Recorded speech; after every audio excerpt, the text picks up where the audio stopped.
Get out of my office." Victor Romano's voice came out low and flat, the kind of voice that had ended careers, ended lives, ended conversations before they began. But the woman across from him didn't move.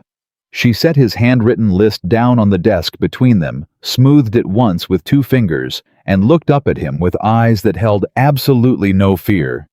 "You're not looking for a wife," she said. "You're looking for a business agreement wearing a wedding dress. If you've never heard a room go that silent before, the kind of silence that feels like the moment before lightning, then you've never watched a woman say the one true thing to the most dangerous man in Chicago. Subscribe to our channel and follow this story all the way to the end. Drop a comment and tell me what city you're watching from. I want to see how far this story travels." The morning Claire Bennett walked into Victor Romano's building, she told herself 3 things. She told herself this was a job. She told herself she had worked with difficult clients before. She told herself that whatever she had heard about Victor Romano, whatever the whispered stories, the newspaper silences, the way certain men's voices dropped when they said his name, none of it changed the simple fact that someone had called her agency, someone had scheduled an appointment, and someone was paying for a professional service. She told herself all 3 things in the elevator on the way up. By the time the doors opened on the 43rd floor, she had stopped believing any of them. The man who met her at the elevator was not Victor Romano. He was a man named Caruso, Victor's personal assistant, and he had the particular posture of someone who had learned through long and painful experience to make himself invisible. He didn't shake her hand. He looked at her once, a fast measuring look like he was calculating odds, and then he nodded and said, "Mr. Romano is ready." Claire followed him down a hallway that felt longer than it should have. She noticed things. The art on the walls was real. Not copies, not decorative prints, but actual paintings she recognized from auction catalogs. The carpet was thick enough to swallow the sound of her heels. Every door they passed was closed. She noticed that none of the staff they passed made eye contact with her. Not because they were rude, because they had learned not to. Caruso stopped outside a set of double doors, knocked twice without waiting for an answer, and opened them. "Ms. Bennett," he said. And then he stepped aside and left her to walk in alone. Claire had prepared for this. She had spent 2 evenings researching Victor Romano, which was harder than researching most clients, because the public information was strangely thin for a man who owned half the waterfront development in Chicago. There were photographs from charity galas, a few business profiles in trade magazines, a handful of newspaper mentions that stopped just short of saying anything specific. She had found his company's registered address, his LinkedIn profile, which had exactly 3 connections, and no photo, and a single profile piece from 7 years ago, in which a business journalist described him as a man who speaks as though every word costs money. She had prepared for cold. She had prepared for powerful. She had prepared for the particular kind of arrogance that comes from decades of being the smartest, most dangerous person in every room. She had not prepared for the way he looked up from his desk. Victor Romano was 42 years old, and he looked it not in the way that meant worn down, but in the way that meant hardened. He was broad across the shoulders, with dark hair showing the first threads of silver at the temples, and he had the kind of face that had once been handsome and had since become something more severe. He was in a suit that cost more than Claire's monthly rent, with his jacket still on, which told her he treated every meeting as a performance, even when there was no audience. He looked up from a document on his desk, and for exactly 2 seconds he studied her with the kind of attention that most people reserve for contracts they're about to sign. Then he said, "You're younger than I expected." Claire set her portfolio case down on the chair beside her without sitting. "You're more direct than I expected," she said. "That's good. It'll save time." Something shifted in his expression. It wasn't warmth. It was closer to recalibration. "Sit down," he said. She sat. He closed the document on his desk and folded his hands over it. And for a moment, he simply looked at her, not rudely, not in the way some men looked at women in professional settings, but with the focused attention of someone reading a problem and deciding how to approach it. "My name is Victor Romano," he said. "You already know that." "I do. And you know what I'm asking for. I know what your assistant communicated to our agency, Claire said. I'd prefer to hear it directly from you. Another recalibration. A small one. He pulled open a desk drawer, removed a folded piece of paper, and slid it across the desk toward her. Claire picked it up and unfolded it. It was a list, handwritten in dark ink in small, precise letters that looked like they belonged to a man who had been taught penmanship by someone who hit knuckles with a ruler. A wealthy woman, a respected family background, someone politically useful, someone who could stand beside a mafia leader. Claire read the list twice, not because it was complicated, but because she wanted to be certain she understood exactly what she was looking at. Then she folded it carefully along its original crease, set it back on the desk between them, and smoothed it once with 2 fingers. She looked up. "You're not looking for a wife," she said. "You're looking for a business agreement wearing a wedding dress." The silence that followed was not comfortable silence. It was the kind of silence that exists in the space between a match being struck and a fire catching. Victor Romano did not move. He did not blink. He did not change his expression in any way that Claire could easily read. Then he said very quietly, "Get out of my office." And Claire said, "No." She said it without raising her voice. She said it the way she said everything, clearly and without apology. And then she kept talking. Because in her experience, the moment after you refuse a powerful person's first instinct is the moment when they either stop listening entirely or start listening for the first time. "You called a relationship consultancy," she said. "Not a staffing agency, not a law firm, not a matchmaker who will bring you photographs of suitable candidates ranked by family net worth. You called us specifically, and I'd like to know why before I decide whether this is an engagement I'm able to accept." Victor still hadn't moved. There was a vein at the side of his temple that was doing something she chose not to focus on directly. "I called your agency," he said, "because someone recommended you." "Who?" "A client of yours. He asked me not to share his name." Claire nodded. That happened sometimes. Clients who sent referrals but wanted to remain private. She didn't push it. "All right," she said. "Then let me tell you what our agency does and what it doesn't do, and you can decide whether this is still a conversation you want to have." She folded her hands in her lap. "We help people find genuine, sustainable relationships. We work with clients on identifying what they actually need, as opposed to what they think they need, and then we carefully facilitate introductions that have a real foundation. We have a high success rate because we refuse to waste everyone's time on arrangements that are fundamentally incompatible." "And you think this arrangement is fundamentally incompatible?" Victor said. "I think the list you just showed me describes a transaction, not a relationship. And transactions don't survive the kind of pressure your life is clearly under." She kept her voice neutral, professional. "That's not a criticism. It's an observation. And it suggests to me that you may not actually want what you think you want." The silence stretched again. This time it was different. Less like a fire catching and more like something calculating behind his eyes. "You know nothing about my life," he said. "No," Claire agreed. "That's exactly why I asked you to tell me directly."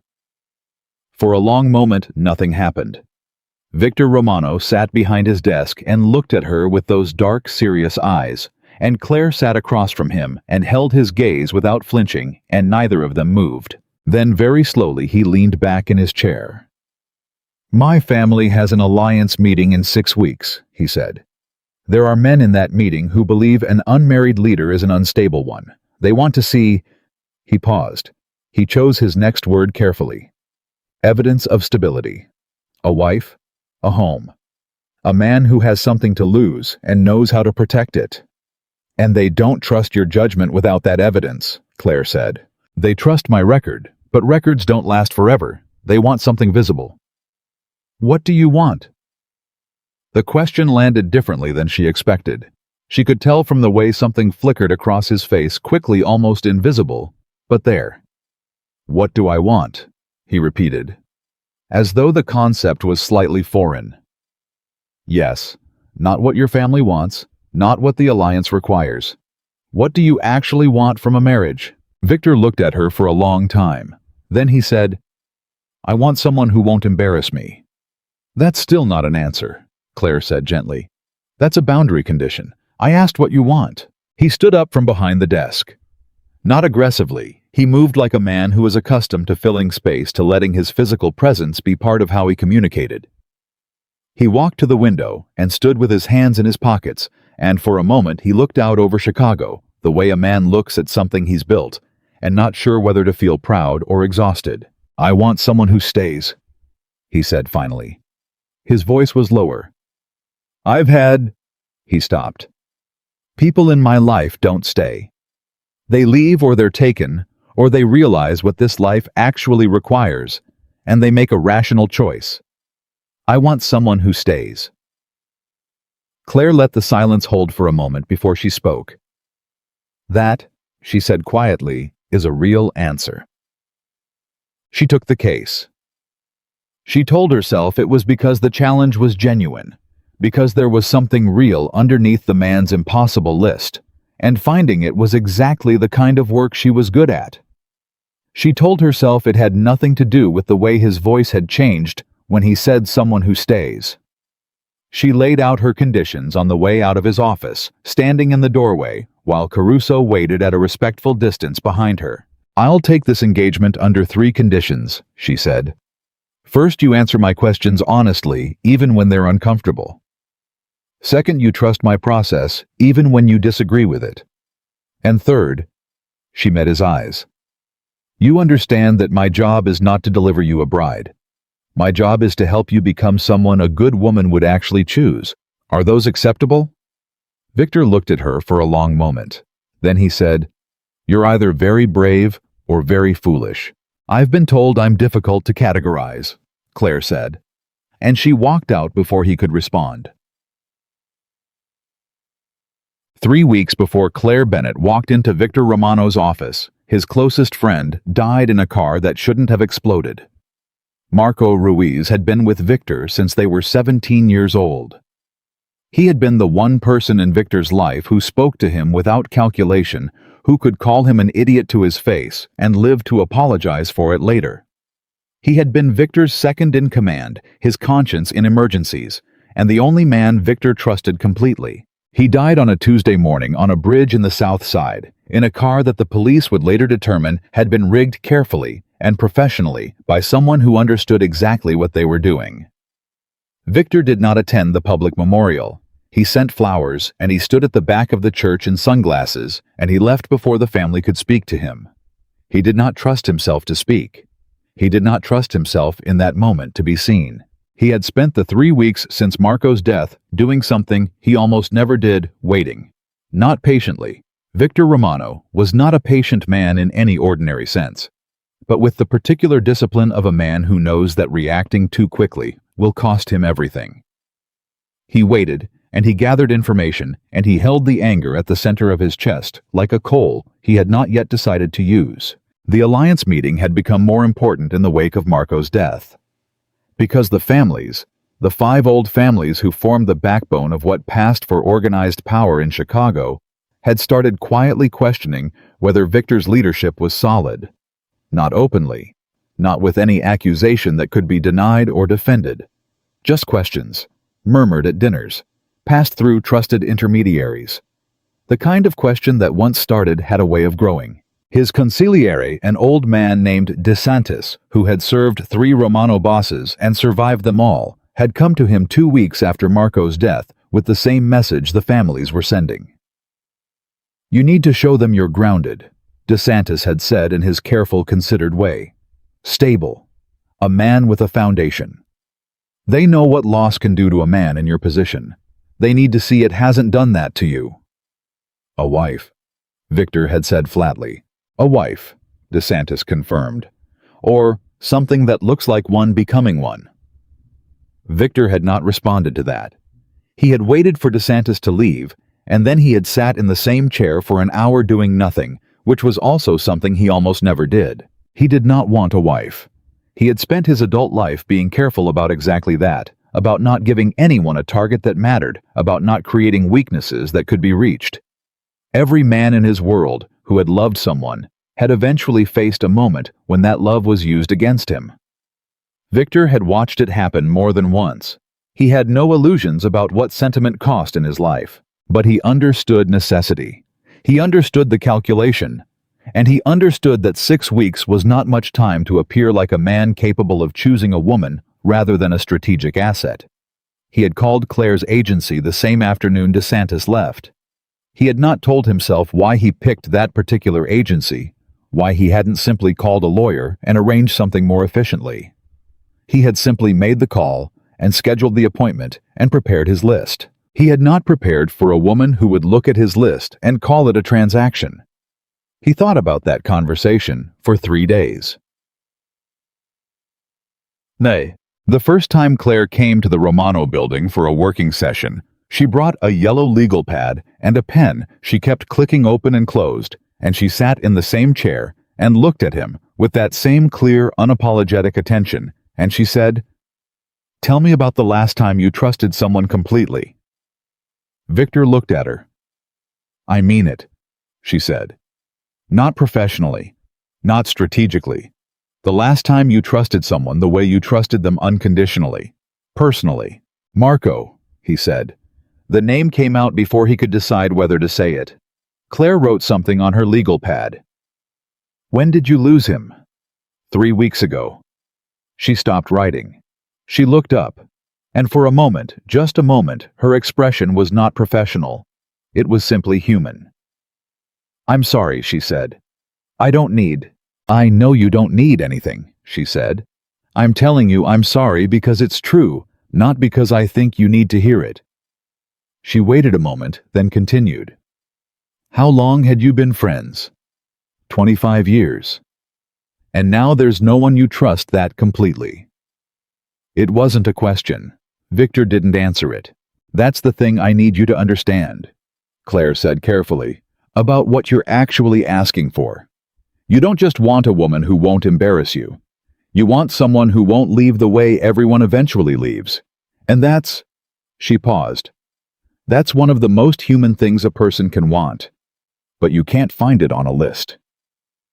Victor was quiet for a long time.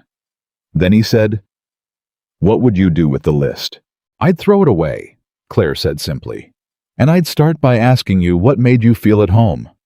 When you were young before all of this, what made you feel like yourself?" He looked at her like she'd asked him something in a language he'd once spoken and half forgotten. "My mother's kitchen," he said. He said it quietly, like he hadn't meant to say it aloud. "She made Sunday dinner every week no matter what. It didn't matter what was happening outside that house. Sunday dinner happened." Claire wrote something. "Tell me about her." And for the next 40 minutes, Victor Romano, a man who had not voluntarily discussed his personal life with anyone in over a decade, talked about his mother's kitchen and the smell of garlic bread and the way his mother had laughed at his father's bad jokes, even when they'd all heard them 50 times, and the particular sound of Sunday afternoon in the house where he grew up. He stopped himself 3 times. Claire waited each time until he kept going. When he finally ran out of words, he sat for a moment, looking at nothing, and then he looked at Claire, and something in his expression was strange, complicated, in a way he didn't quite know how to name. "What does any of that have to do with finding me a wife?" he said. "Everything," Claire said. She uncapped her pen. "You just told me more about what you need than any checklist ever could." She introduced him to Amelia Carter on a Friday evening. Amelia was 38 years old, a corporate litigation attorney from one of Chicago's oldest legal families, and she was on paper extraordinary. She was intelligent and composed, and had the particular elegance of a woman who had been raised to be comfortable in any room. She was exactly the kind of woman Victor's list had described. Over dinner at a restaurant that required reservations 4 months in advance, Victor and Amelia talked for 2 hours. The conversation was good, it was substantive and interesting, and Amelia matched him intellectually in every way that mattered. Afterward, Victor walked her to her car. He shook her hand.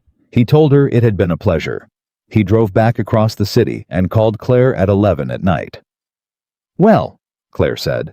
She sounded like she had been awake, which she had. "She was impressive," Victor said. "But," A pause. She wanted to know about the Meridian development deal within 15 minutes. She knew the filing details, the public controversy, the projected returns. He paused again. She had done research. She was prepared, Claire said. That could be a positive. She was prepared to want what I could offer, Victor said. She wasn't curious about me. Claire was quiet for a moment. Did you ask her anything personal? She said. A longer pause. She mentioned she had a sister who was sick, Victor said. I almost didn't ask about it. Then I did. And? She looked surprised, like nobody asks about it. His voice changed slightly just to register, but Claire heard it. She talked for almost 20 minutes. She changed entirely when she talked about her sister. She was... He stopped. That was the real her. The rest was presentation. Yes, Claire said softly. That's a person with armor, Victor. Not unlike someone else I know. He didn't respond to that. She's not the right fit, he said. Tell me who's next. I'll set something up next week, Claire said. And then, because she was professional, and because she was almost certain she could hear something exhausted underneath his voice that he would never acknowledge directly, she added, Get some sleep. He almost said something. She could hear the pause of it. Then he said, Good night, and hung up. She introduced him to Dr. Olivia Hayes 10 days later. Olivia was a cardiothoracic surgeon 40 years old, sharp and slightly impatient with the confident manner of someone who was accustomed to rooms full of people, paying close attention to her judgment. She was not impressed by Victor's name, which was immediately apparent, and she did not pretend to be, which Victor found disorienting in a way he would have been reluctant to admit. Within 20 minutes of meeting her, she had challenged his position on hospital funding policy, disagreed with his assessment of Chicago's recent zoning changes, and told him directly that she found the restaurant choice too loud for a real conversation. They moved to the bar section. It was quieter. Victor, who had not had someone openly disagree with him across a dinner table in approximately 3 years, found himself leaning forward in his chair. You're a cardiologist and you eat that, he said, nodding toward her plate. Cardiothoracic surgeon, she corrected without looking up. And yes, I know exactly what it does to your arteries. I spend 40 hours a week fixing what other people's choices do to their hearts. I'm entitled to a steak. Victor made a sound that in a different context might have been called a laugh. After dinner, he called Claire from the car. Different experience, he said. Better. Interesting. She challenged me. She said 3 things directly to my face that nobody has said to me in years. He paused. I kept waiting for her to soften them. She didn't. And I liked it, he said. I liked talking to her, but it felt like he searched for it. 2 people who respect each other professionally, not someone who... He stopped. Not someone who already knows what's underneath, Claire said. He was quiet. Victor, Claire said, when you leave a dinner with one of these women, who do you want to call first? He didn't answer immediately. He said, That's not a relevant question. It's the only relevant question, she said. Nud. He came to the office for their 4th session on a Thursday morning when the city was gray and wet outside, and Claire had brought 2 cups of coffee from the place on the corner, which was something she normally would not have done for a client, but which she told herself was simply a practical choice, because the meeting was early. Victor took the coffee without commenting on it, which told her something. A man who commented on every small thing would have said something. He accepted it like it was expected, like it was already part of a routine. She noticed that. She did not write it on her legal pad. You've met 2 women, she said, setting her own cup down. Tell me what you've learned about yourself from those conversations. Victor looked at her steadily. I've learned that I'm harder to impress than I thought I was. That's not what I asked. He shifted, very slightly. I've learned that I can still have a real conversation, he said. That it's possible. I had forgotten that maybe. Why? Because in my world, every conversation has stakes. Everything is information. You say the wrong thing to the wrong person, and it has consequences. He looked at the coffee cup. Most of the time, I don't say much. But with me, you do, Claire said. The words were out before she entirely decided to say them.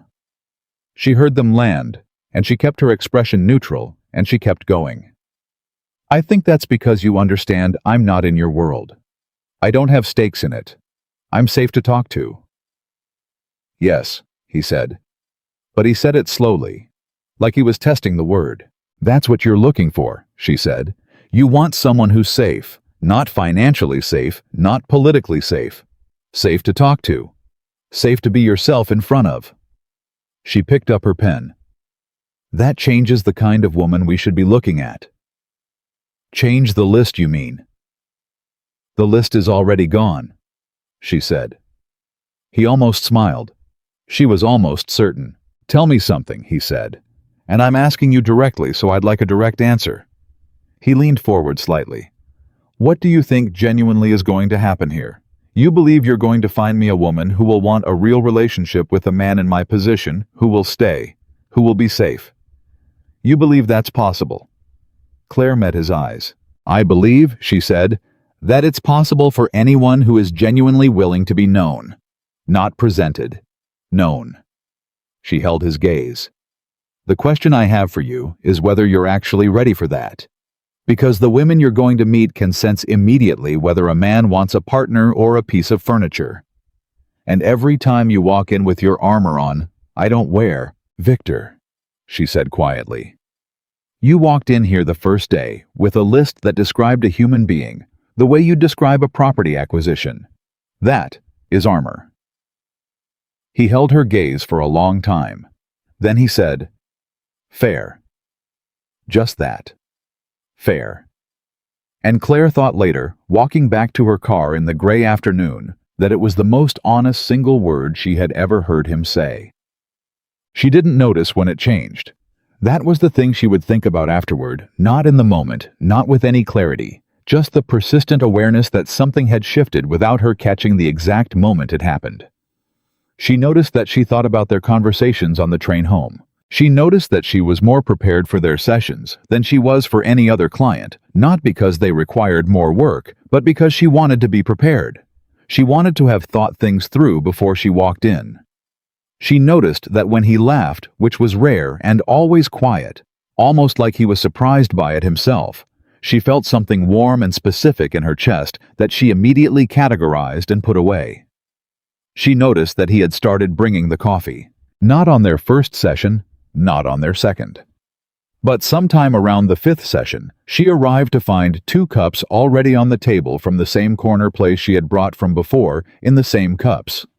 He didn't comment on it. She didn't comment on it. She told herself it was nothing. He called her at midnight on a Wednesday, 3 weeks into their work together. She was still awake. She kept unusual hours, a habit from years of working with clients in different time zones, and she answered on the second ring. Tell me honestly, he said without saying hello, how long you've been doing this? 8 years, she said. Since I was 24. Why? It wasn't a full question. She understood the shape of it anyway. My parents, she said. They had a terrible marriage. Not violent, nothing like that. Just 2 people who clearly never should have been together and had no idea how to leave because they'd never figured out what they actually wanted. She paused.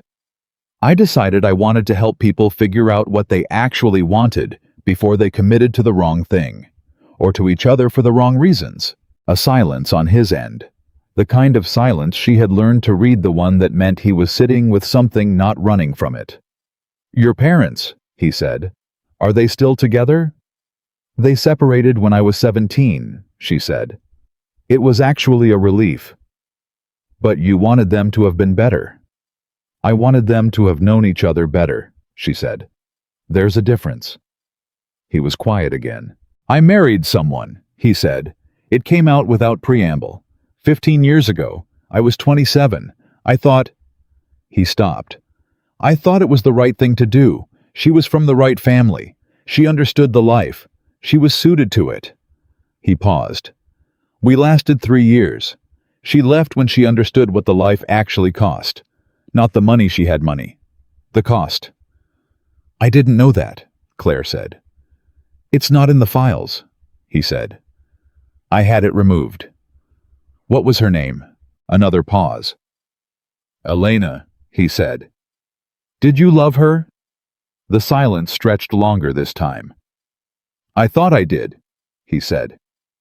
But I think what I actually did was respect her, value her, trust her to a degree. But I don't know if it was love the way... He stopped again.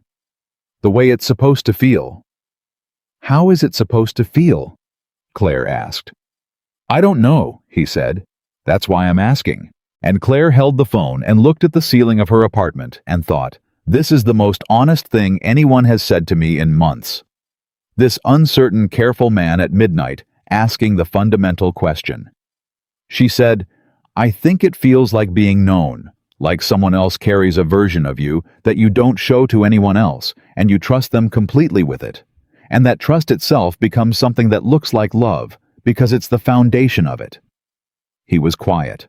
That's what I wanted with Elena, he said. But I didn't know how to give her the version of me that needed to be known. You didn't know it existed, Claire said gently. Maybe. She sat with that for a moment. Then she said, You're learning. It's slow, he said. There was something dry in it. Not quite humor, something. It takes as long as it takes, she said. Get some sleep, Victor. And he said, Good night, Claire. It was the first time he had used her first name. She noticed. She told herself she hadn't. Sophia Blake was the third woman Claire arranged for him to meet. Sophia was 41, a woman who had built a mid-sized property development firm from nothing, who served on 2 civic boards and had been named to a leadership list in a prominent business publication 2 years running. She was attractive and grounded and warm in the particular way of a person who had earned their confidence. Over dinner, she talked to Victor like he was a person. Not a reputation, not a contract, a person. She told him about growing up in a small town in Indiana, about her father's hardware store, about the specific loneliness of being the girl who wanted to build buildings in a place where girls were expected to get married and stay. She asked Victor about Chicago. Not about his business interest in Chicago, but what he loved about the city, what parts of it he still found beautiful. He told her about the lakefront at 5 a.m. He told her about his mother's neighborhood still there, still full of the same families, though a little changed. He told her more than he meant to. Afterward, sitting in the car, he thought she's good. She's genuine. She would make sense. She's the kind of woman worth choosing. And then he picked up his phone and called Claire to tell her about the evening, and before Claire had said a word, he realized that the person he wanted to describe the dinner to was the person he was calling. Not to give a professional report, because he wanted Claire to know what Sophia had said about her father's hardware store. He hung up without letting the call connect. He sat in the car in the dark and looked at the phone in his hand, and for the first time in a very long time, Victor Romano was genuinely afraid. Not of the rival family that had killed Marco, not of the alliance meeting and the families who questioned his stability. Not of the particular familiar fear of losing power, afraid of something much smaller, much more specific. He was afraid of what he was starting to feel every time he walked into a room where Claire Bennett was already sitting. He put the phone in his pocket. He told himself he would call her tomorrow with the professional update. He drove home through the dark streets of the city he ran, and he thought about the lakefront at 5 a.m. and about what it would mean to stop being afraid of wanting things he was not supposed to want. And somewhere across the city in her apartment with the yellow legal pads stacked on her coffee table, Claire Bennett was sitting with a cup of tea going cold, staring at nothing, thinking about a man who had asked her how love was supposed to feel, telling herself very firmly that it was none of her concern, knowing in the part of her that had stopped lying to itself somewhere around session 5 that she was already in trouble. He called her the next morning, not with the professional update he had promised himself, not with a clean measured account of Sophia Blake's strengths and the logical next steps in their process. He called her at 7:43 in the morning, before he had finished his first cup of coffee, before Caruso had arrived, before he had given himself enough time to talk himself out of it. Claire answered on the third ring. Her voice was awake, but not rushed, which meant she had been up for a while. He had noticed she was an early riser. He had noticed more things than he intended to. "Sophia was impressive," he said without saying good morning. "Good morning to you too," Claire said. A pause. "Good morning. Tell me about impressive." He turned toward the window. The city was gray again, which seemed to be its default setting for this particular stretch of weeks. She was genuine. She talked about her father's hardware store for 20 minutes. She made me talk about the lakefront. He stopped. She would make sense, Claire. Something in the way he said it.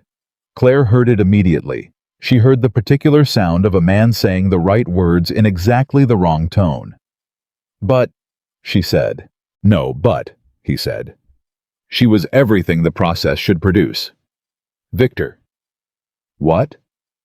"You called me before 8 in the morning to tell me that a woman you just met was impressive and would make sense." Claire kept her voice very steady. "You never call before 9. You never call without a specific question. So tell me what you actually called to say." The silence on his end was short, compressed. The silence of a man who has been caught doing something he didn't entirely realize he was doing. "I wanted your opinion," he said finally. "You have my professional opinion. I arranged the meeting. I know her background. I think she's worth a second dinner." "That's not—" He stopped. "Not what kind of opinion you wanted," Claire finished. He said nothing. "Okay," Claire said. She kept her voice professional. She kept it clean and bounded. "We'll schedule a second meeting with Sophia, and I'd like you to go in with one specific intention. Ask her one thing that has nothing to do with business, nothing to do with family background, nothing to do with the alliance meeting. Ask her something you'd ask a friend." "I don't have many friends," he said. "I know. Ask her something you'd ask me." Another silence. This one lasted long enough that Claire almost said something to fill it. Then Victor said, "All right," and hung up. Claire set the phone down on her kitchen counter and stood very still for a moment looking at it. She had heard the thing he hadn't said.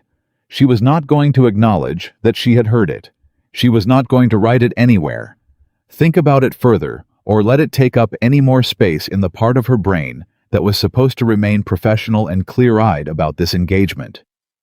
She picked up her coffee and took a long drink and told herself firmly that she was very good at her job. She did not tell herself anything about why her hands were slightly unsteady. The second dinner with Sophia happened on a Thursday. Victor prepared for it the way Claire had instructed. He arrived with one question in mind. Not a strategic question, not an evaluative one, but a genuine one, the kind he'd been practicing in the space between professional sessions. He asked Sophia what she was most afraid of. Sophia had looked at him across the table with something that might have been surprise, and then something that was definitely respect, and she had said, being ordinary, doing everything right, and still ending up invisible. Victor thought about that all through dinner. On the way home, he called Claire. "She said she was afraid of being invisible," he said. "What did you say to that?" "I told her I understood it." "Did you?" He thought about it honestly. "I understand the version that comes from power. From spending 20 years making sure you couldn't be ignored." He paused. Hers was different. Hers was about wanting to be seen for the right reasons. "Yes," Claire said softly. "That's exactly what it was." "It's the same fear," Victor said slowly. "Underneath. Just two different roads to it." He could hear her writing something. He had learned to hear the sound of her pen on the legal pad. It was a specific, small, particular sound, and the fact that he recognized it now was information he did not examine directly. "She's getting closer," Claire said. "To what you're looking for." "I know," he said. Neither of them said anything for a moment. "Claire," he said. "Yes. When you work with clients, your other clients, do you—" He stopped and started over. "Do you find that people generally know what they want and they're just afraid to say it? Or do they genuinely not know?" Claire considered the question. She gave it real thought, not a professional answer, but an actual one. Both, she said. But in my experience, the people who are most certain about what they want are often the ones who are most wrong about it. And the people who seem most confused are usually the ones who are the closest to the truth, because the truth is uncomfortable, and the closer you get to it, the more you want to look away. Silence. "Which category do you put me in?" he asked. "What do you think?" she said. He made a sound, not quite a laugh. Something. "You always do that." "Do what? Answer my questions with questions." "It's because your questions already contain the answers," she said. "I'm just waiting for you to hear them." He was quiet again.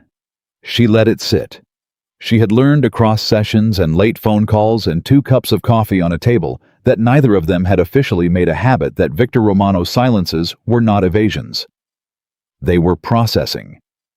He was one of the most genuinely careful thinkers she had ever worked with, and she had stopped being surprised by it around week 2, which was also when she had started being careful about something else entirely. "Get some sleep," she said. "It's 9:15, he said. "Get some rest," she amended. He said goodnight. She said goodnight, and Claire sat in her apartment and did not write anything on her legal pad because what she would have written was not professional and not appropriate, and not something she was prepared to look at directly. She went to bed instead. She did not sleep for a long time. It was DeSantis who noticed first. He came to Victor's office on a Monday morning with his particular careful walk and his particular careful expression, and he sat across from the desk and folded his hands and said, "Tell me about the consultant." Victor did not change his expression. He had been managing his expression around DeSantis for 20 years. "She's competent. The process is moving." "I didn't ask about the process," DeSantis said. "Then ask what you actually want to ask." DeSantis studied him for a moment. He was 71 years old, and he had survived things that would have ended men half his age, and his primary skill was reading rooms and the people in them with the accuracy of someone who understood that a misread could be fatal. "You talk differently when you mention her," DeSantis said. "It's subtle, but it's there." "She's an effective consultant," Victor said. "I respect competence. You respect plenty of competent people without talking about them differently." Victor picked up a pen from his desk and set it back down. A small movement. Barely anything. DeSantis watched it. "Victor," he said in the tone he used when he was about to say something Victor was not going to enjoy. "The purpose of hiring this woman was to find you a bride, not to—" "I know the purpose," Victor said. "Do you?" "Because from where I'm sitting, it looks like the search has become secondary to the sessions." "The sessions are the search," Victor said flatly. "That's how the process works. She works with me on understanding what I'm looking for, and then she facilitates." "How many sessions have you had?" Victor paused. 7, he said. DeSantis raised his eyebrows. "In 3 weeks, 7 sessions." "Some of them were short." "And the phone calls?" Victor looked at him. "Caruso mentioned," DeSantis said without apology. "Not the content, the frequency." The silence in the office was a particular quality of silence. The kind that exists between a man who runs things and the man who advises him when both of them know the truth and only one of them is willing to say it. "She is helping me," Victor said. "She is doing exactly what I hired her to do." "I believe you," DeSantis said. He stood up slowly, the way old men stand. "I just want you to be careful about what you're actually paying for." He left. Victor sat at his desk for a long time. He thought about what DeSantis had said, and he thought about the way Claire tilted her head when she was listening to something she found genuinely interesting, and he thought about the sound of her pen on the legal pad, and he thought about the fact that the last time he had experienced something this specific about another person's physical presence, he had been 27 years old and deeply, dangerously wrong about everything. He picked up the phone. He put it back down. He picked it up again and called Caruso. "Clear Friday afternoon," he said. "The whole afternoon, sir." "Yes." "What reason should I give?" "Personal." Victor said. He didn't call Claire that night. He didn't call her the night after. He gave himself 2 days of discipline, of holding the thing at a distance, and looking at it with the same clear calculation he applied to everything else that had the potential to cost him. And what he concluded at the end of 2 days of honest assessment was that DeSantis was right about the frequency and wrong about the implication, because Claire Bennett was not a woman he was developing feelings for in the complicated, inconvenient way that DeSantis feared. She was a professional he respected, a person he found genuinely interesting, someone whose perspective he valued in a way that had nothing to do with the romantic complications his consigliere was worried about. He told himself this very clearly. He believed approximately 60% of it. On Friday afternoon, he drove to the small neighborhood where his mother had lived, and where a cousin of his still kept the house, and he walked through the streets without his driver, and without Caruso, and without the particular weight of being Victor Romano for a few hours. He stopped at a bakery that had been there since before he was born. He bought a coffee and sat at a small table and watched the street. He thought about what Sophia had said about being invisible. He thought about what Claire had said about love being the foundation of trust. He thought about Marco, who had known him since they were teenagers, and had never once been afraid of him, and the particular quality of ease that came from being around someone who wasn't performing for you. He sat there for an hour. Then he called Claire. "I want to try something different," he said when she answered. "Okay," she said. She didn't ask where he was or why he was calling on a Friday afternoon when they had no scheduled session. "I want to have a session that's not in the office," he said. "Somewhere that doesn't feel like a meeting." A short pause. "What did you have in mind?" "There's a restaurant near the north side. Not formal, nothing impressive. I used to go there when I was young." He stopped. "I want to see if I can have a conversation outside of a professional context without reverting to—" He searched for it. "Without becoming the other version of myself." "The armor version?" Claire said. "Yes." She was quiet for a moment. "That's a good instinct," she said. "But I want to be clear about what we're doing. We'd be simulating the context of an actual date so you can practice being present in that kind of setting without professional distance." "Yes," he said. "Okay. Sunday. What time?" 7. "Send me the address," she said. He sent the address. He put his phone in his pocket. He sat in the bakery for another 20 minutes and watched people walk past on the street outside, and he told himself with complete honesty that what he was feeling was professional development and nothing more. He was now at roughly 40% on that position. Sunday evening, Claire arrived 3 minutes before 7. She was wearing a dark red dress that was professional without being formal, and she had her hair down, which he had not seen before in every session and every meeting. She had worn it pulled back, and the simple fact of seeing it differently made something register in his chest that he could not categorize cleanly. He stood when she came in. Old habit, his mother's training. He noticed she noticed it. They sat across from each other at a table with a cloth and a candle and no legal pad between them, and for the first time in all their weeks of working together, there was a moment of silence that felt different from the productive silences of their sessions. It felt like two people at a table. "This is strange," Claire said.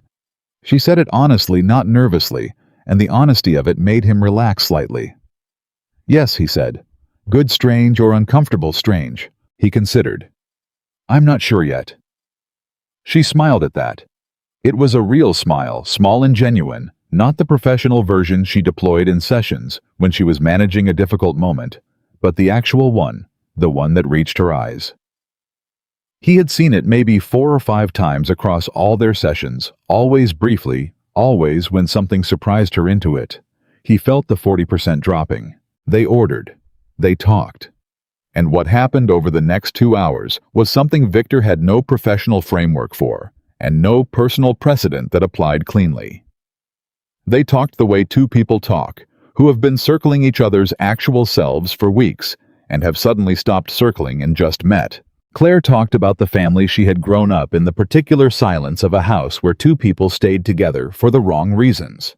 The way she had spent her 20s, trying to understand love from the outside, because she had never seen a good model of it from the inside. She talked about a client she had worked with years ago, a widower who had spent 8 sessions insisting he wanted someone practical and low maintenance, and who had cried in her office in the 9th session when he admitted what he actually wanted was someone who would make him feel like his wife had. Victor listened, the way he listened when something genuinely mattered, without performing attention, just with his full self. And then he told her something he had not told anyone. He told her that in the year after Marco died, the first Marco, his first childhood friend, not the one who had died 6 weeks ago, but a boy from his neighborhood who had died when Victor was 16 in an accident that had nothing to do with any of this life he had spent 3 months going to church every morning. Not because he believed. He had stopped believing in anything clean and certain before he was 15. But because his mother's church was the one place he knew of where the silence was allowed to be full of something, where you could sit in a room and feel the weight of loss without anyone asking you to do something productive with it. He had stopped going when he was 17. He had not told anyone he had gone. Claire looked at him across the table. "Why are you telling me that?" she said, not accusingly, carefully, the way she asked things when they mattered. "Because you told me about the silence in your parents' house," he said, "and I thought it seemed like the same kind of silence, something too heavy to put down."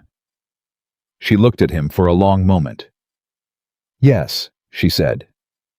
"That's exactly what it was." They sat with that for a moment. The candle between them was the only thing moving. Then Claire picked up her glass and said, "Tell me about the other Marco, the one who died 6 weeks ago. Tell me something good about him." And Victor talked about Marco Ruiz for 40 minutes. He talked about Marco's terrible taste in music and his absolute conviction that he made the best pasta in Chicago, which was objectively false, and the time they had been 22 years old and completely broke, and Marco had talked a restaurant owner into letting them wash dishes in exchange for dinner. He talked about Marco's laugh, the specific quality of it, the way it started before the joke finished. He talked about Marco's daughter, who was 9 years old, and had her father's laugh, and didn't know yet how rare it was. Claire did not write anything. She just listened. When Victor finished, the restaurant was quieter around them. Most of the other tables had emptied without either of them noticing. "He sounds like he was extraordinary," Claire said. "He was the best person I knew," Victor said. "In a life that has not always produced good people, he chose to be good, every day, deliberately." He paused. "I don't think I understood how rare that was until it was gone." "You chose to be good too," Claire said quietly. Victor looked at her. "Don't," she said. "Don't dismiss that.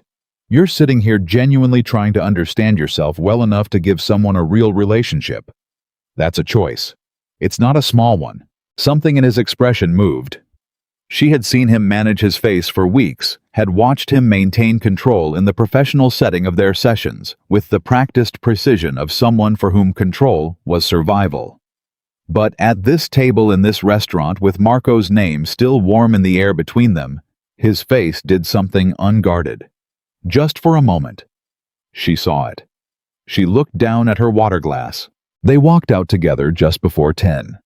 The night was cool, and the street was quiet, and they stood on the sidewalk in that particular way of two people who have just had a dinner that changed something and are both aware of it, and neither of them prepared to say so. "That was useful," Victor said. Claire almost laughed. She caught it. "Yes," she said. "Very professionally productive." He looked at her. There was something in his expression she had not seen before, not the careful assessment of their early sessions, not the managed control of a man who was always thinking about stakes, something more direct, more honest. "Claire," he said. "Don't," she said. She said it quietly, without drama, just clearly. He stopped. She met his eyes. "I know what you're about to say, and I am asking you as a professional, and as someone who has been honest with you from the beginning, to not say it yet. Please." A moment. "Why yet?" he said. She took a breath. "Because I need to still be able to do my job," she said. Because there are things that are better said at the right time, and this is not it. And because... She stopped. She looked at the street. Because I'm asking you to trust my process, even when you disagree with it. That was one of your conditions. He was quiet. Then he said, "You remember my conditions." "I set them," she said. He looked at her for another moment. Then he nodded once, the slow, deliberate nod of a man accepting something he was not finished with. "Good night, Claire," he said. "Good night, Victor." She walked to her car without looking back. She was certain he watched her go. She did not confirm it. She sat in the driver's seat for 30 seconds before starting the engine. She told herself she was fine. She drove home and called her best friend Anna, who had known her for 15 years and who picked up on the second ring, sounding immediately alert, because Claire only called after 9 when something had happened. "Talk," Anna said. "I have a situation," Claire said. "The client." "You don't know it's about a client." "It's always about a client when you call at this hour and open with, 'I have a situation.'" A pause. "How bad?" Claire stared out the windshield at her dark street. "He told me about going to church after his childhood friend died," she said. "He told me without me asking. He just offered it. Because it connected to something I had said." Silence on Anna's end. "Claire," Anna said. "I know. How long have you been working with him?" 4 weeks. "How often are you talking?" She didn't answer that directly. "We had dinner tonight, for the purposes of practicing." "Claire." It was a professional exercise. "Claire, honey, listen to me." Anna's voice was not unkind, but it was very clear. "I have known you for 15 years, and I have watched you work with difficult clients, powerful clients, emotionally complicated clients. And I have never once heard you describe a professional exercise in the tone of voice you are currently using." Claire said nothing. "What are you going to do?" Anna said. "I'm going to do my job," Claire said. "I'm going to find him someone worth choosing. And I'm going to be professional and clear-eyed about it, because that is what I am. And if he's already found someone worth choosing..." "Don't," Claire said. "Okay," Anna said. "I'm just be careful. Okay, be careful with yourself." "I'm always careful," Claire said. She wasn't sure she was telling the truth. She wasn't sure of much in that moment, except that she had work to do, and she intended to do it well, and she was going to stop thinking about the way Victor Romano's face had done something unguarded at a table in a quiet restaurant while he talked about the best person he'd ever known. She started the car. She drove home. She did not sleep for a very long time. The information reached the wrong person on a Tuesday. It came the way bad information always comes in Victor's world, sideways through a chain of careful intermediaries, in a way that was designed to arrive before he could prevent it.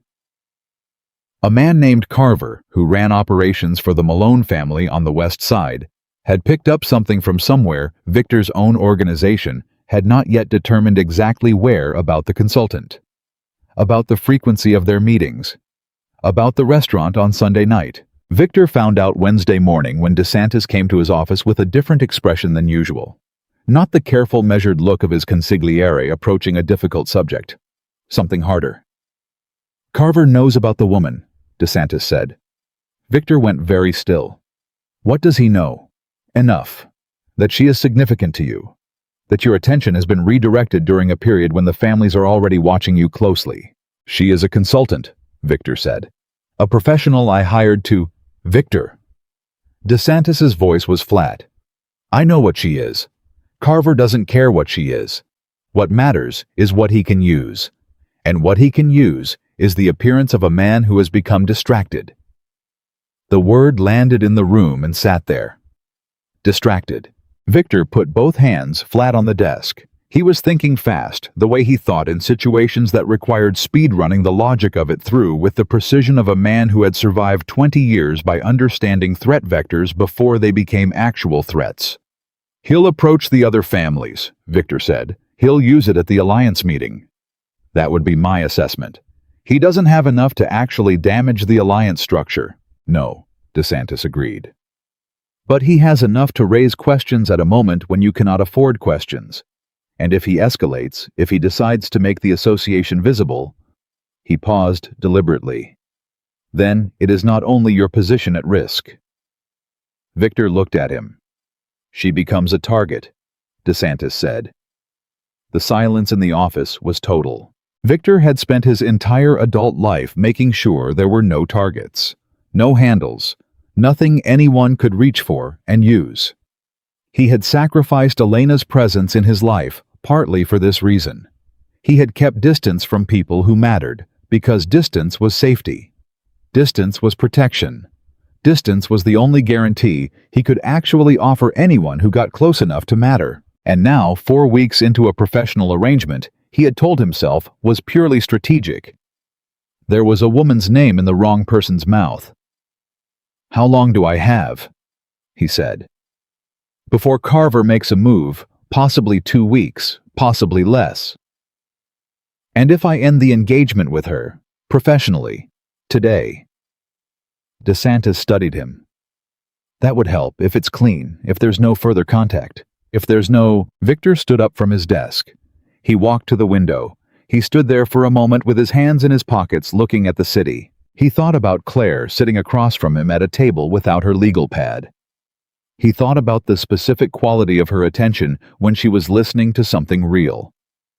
He thought about the way she had said, "Don't," clearly, quietly, without drama, and how it had been the most confident thing he had ever heard, because it came from someone who understood exactly what she was doing and why. He thought about what it would mean to call her and tell her the engagement was over. He thought about her walking out of a clean professional exit with no knowledge of what had shifted in his world since Sunday night. He thought about Carver's people knowing her name. "I'm not ending the engagement," Victor said. DeSantis went very still. "I'm going to increase her security without her knowledge," Victor said. "I'm going to find out exactly how Carver got the information and close that gap. And then I'm going to handle Carver in the way Carver needs to be handled." He turned from the window. "But I am not ending the engagement." DeSantis looked at him for a long moment. "Victor," he said, "I know what you're going to say."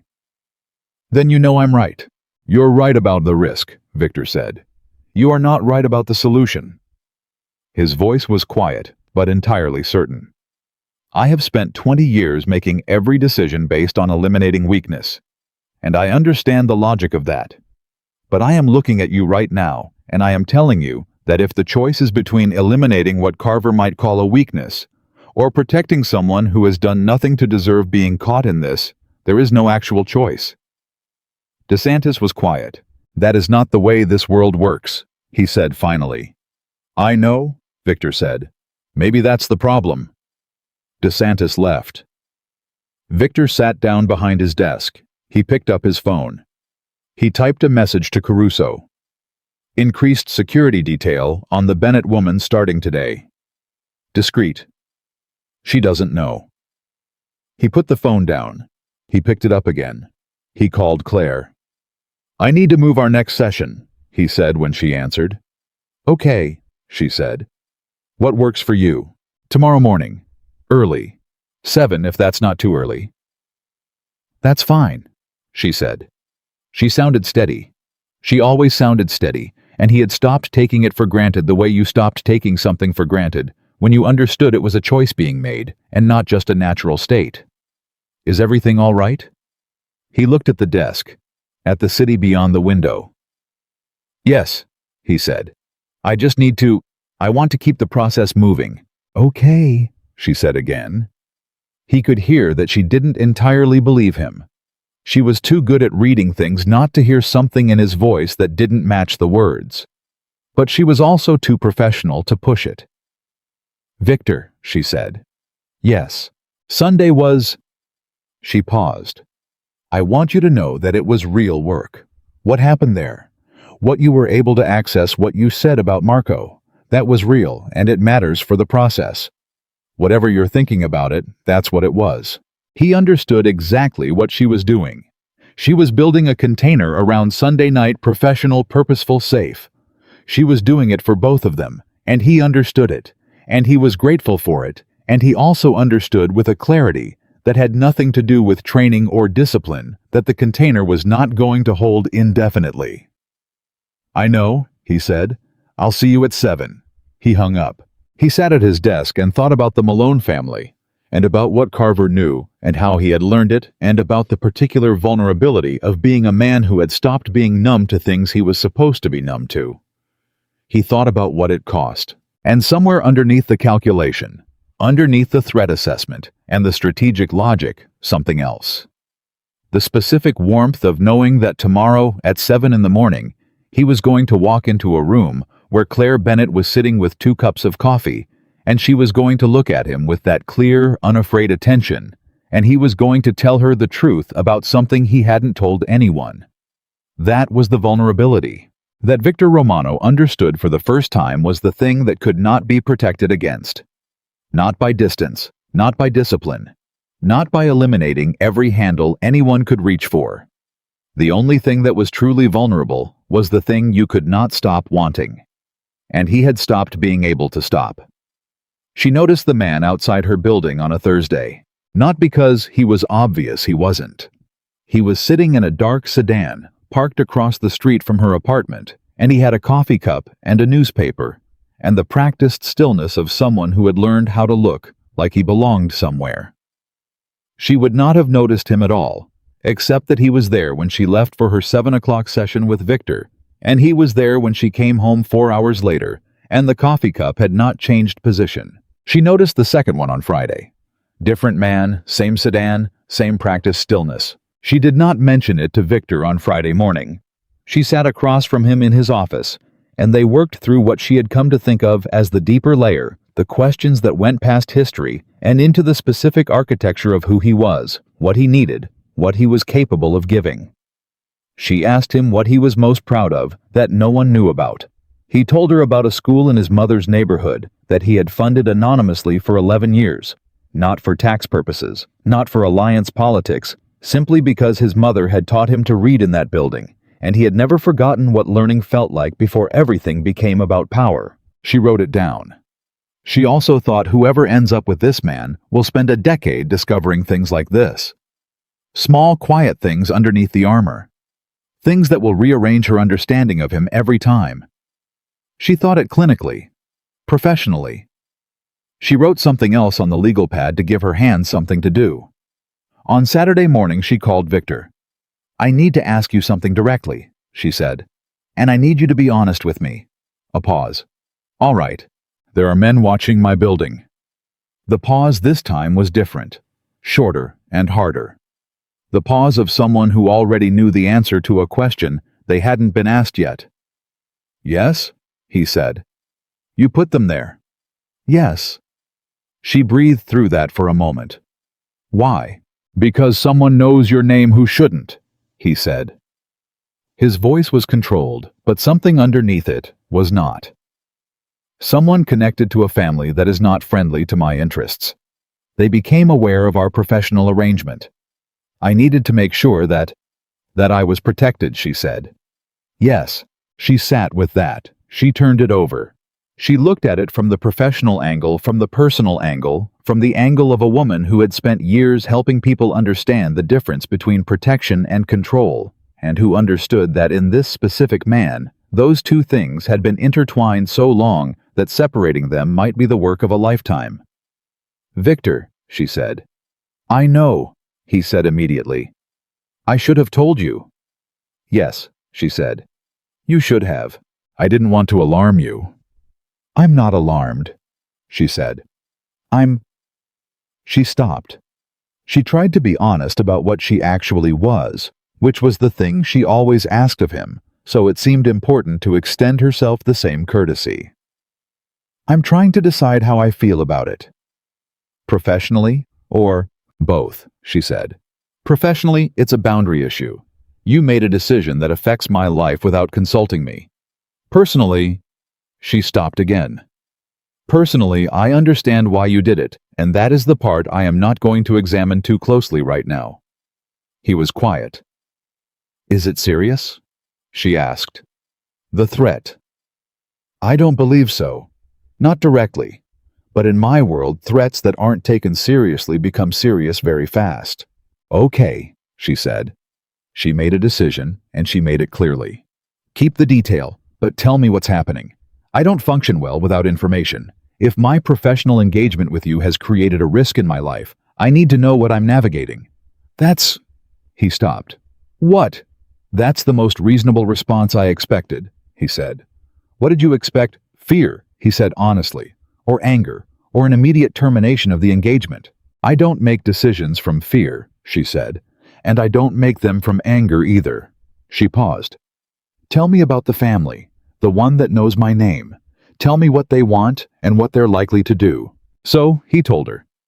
He told her about the Malones, about Carver, about the dynamics of the alliance meeting, and what was at stake, and why a man like Carver would use a perceived personal entanglement as a lever against Victor's credibility with the other families. He told her in the clear, organized way of someone who was accustomed to strategic briefings, and she listened the way she listened to everything fully, without interrupting, storing the shape of it. When he finished, she said, "So their move is to make you look compromised, emotionally distracted, unstable." Yes. And the counter to that is to demonstrate that the relationship is purely professional. A silence.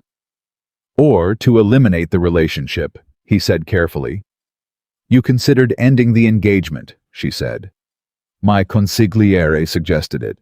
But you didn't? No, she let that land where it landed.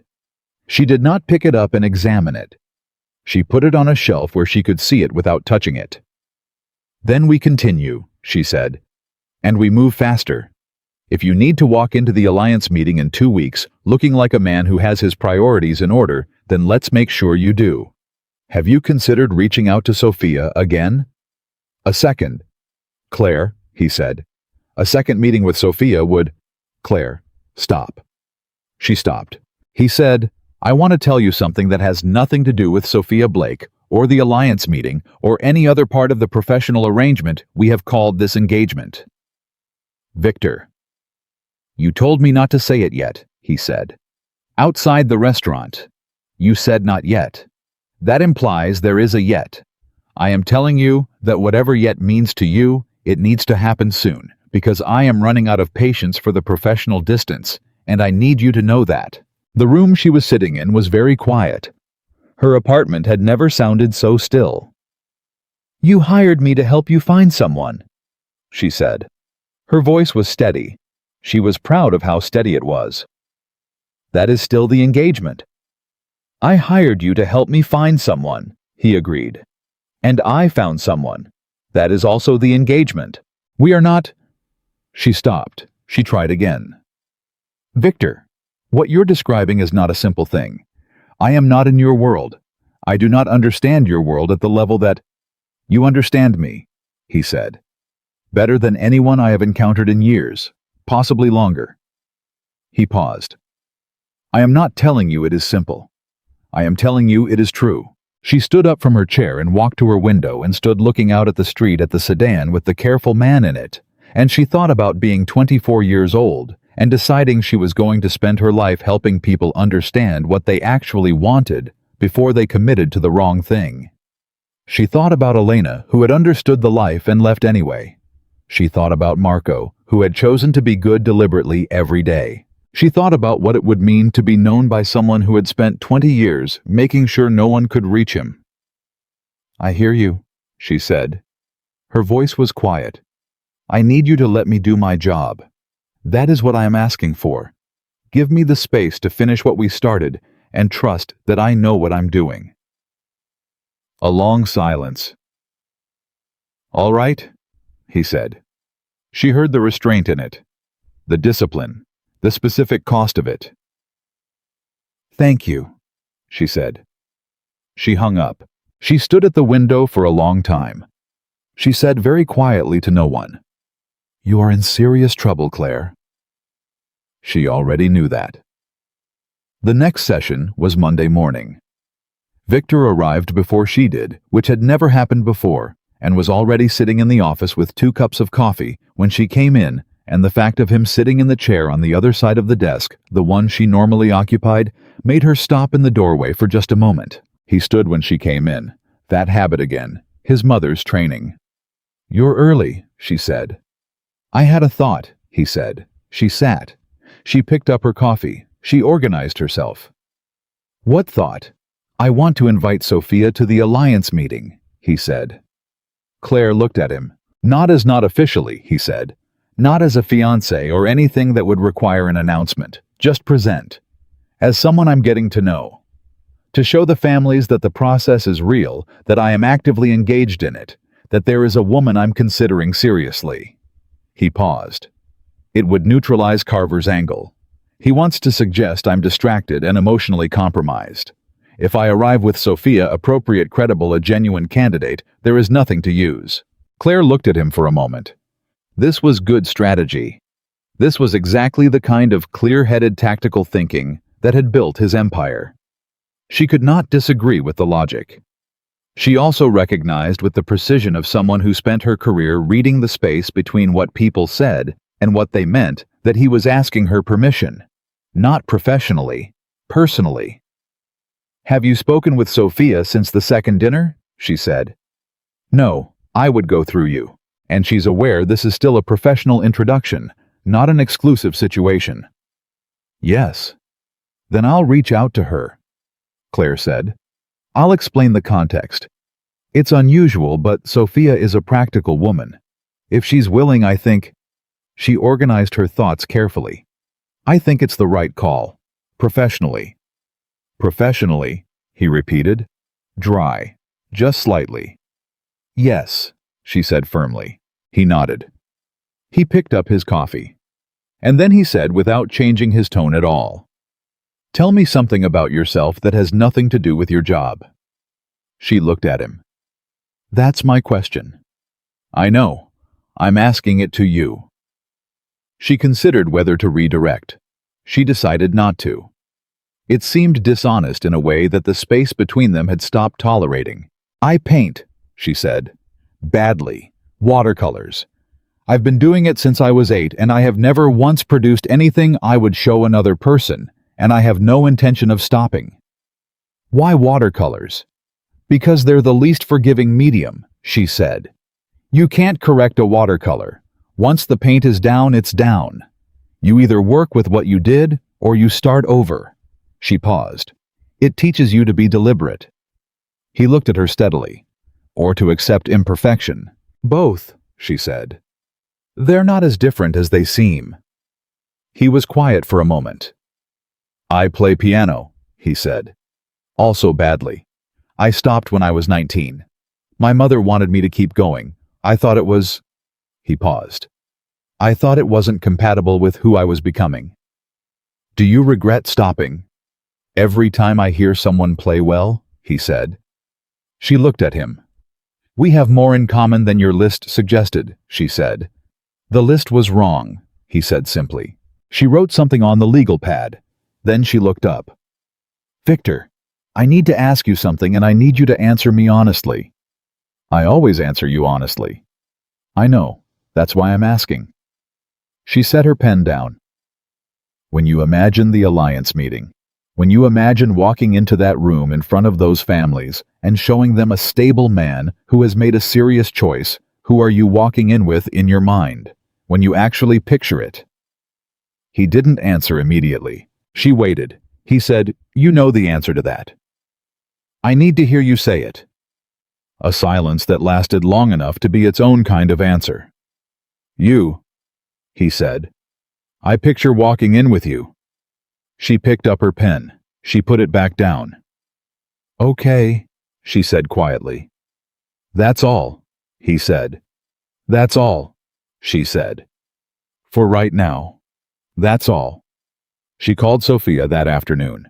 Sophia Blake listened to the explanation. The alliance meeting, the professional appearance, the context with the practical intelligence Claire had observed from their first introduction. There was a silence when Claire finished, not an uncomfortable one, but the silence of a thoughtful woman running a real calculation. "He's not ready to choose someone," Sophia said. It was not an accusation, just an observation. Claire felt the precision of it. "He's in process," she said carefully. "That's a kind way of saying it." Sophia said. There was no bitterness in it, just clarity. Claire, I've been on enough dinners with enough men to know the difference between a man who's looking and a man who's already found. Victor is a remarkable person, but he's not looking. Claire kept her voice professional. I hear you, and I want to be transparent with you about where the process— Is it you? Sophia asked. The question was direct, simple, entirely without malice. Claire was quiet for 1 second too long. Sophia! You don't have to answer that, Sophia said. I'm not asking to make things complicated. I'm asking because I've sat across from him twice, and both times the most alive he became was when he mentioned something you'd said. Not me, not what I said, what you said. She paused. I'm a businesswoman. I know where the investment is actually going. This is a professional engagement, Claire said. I believe that you believe that, Sophia said gently. And I think you're wrong. But I also think that's for you and Victor to figure out, not me.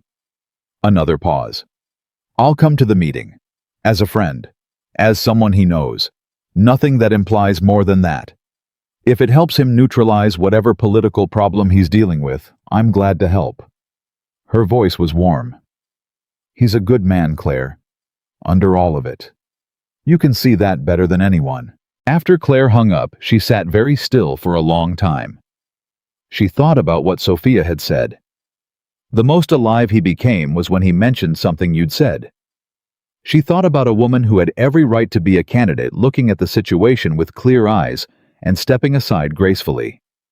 She thought about what kind of courage that took, what kind of self-knowledge. She picked up her phone and almost called Anna. Then she put it down. She needed to think clearly. Anna would say I told you so with kindness and warmth and would be completely right. And Claire could not afford to hear that yet. She picked up her watercolor set instead. She painted something terrible and deliberate and did not start over.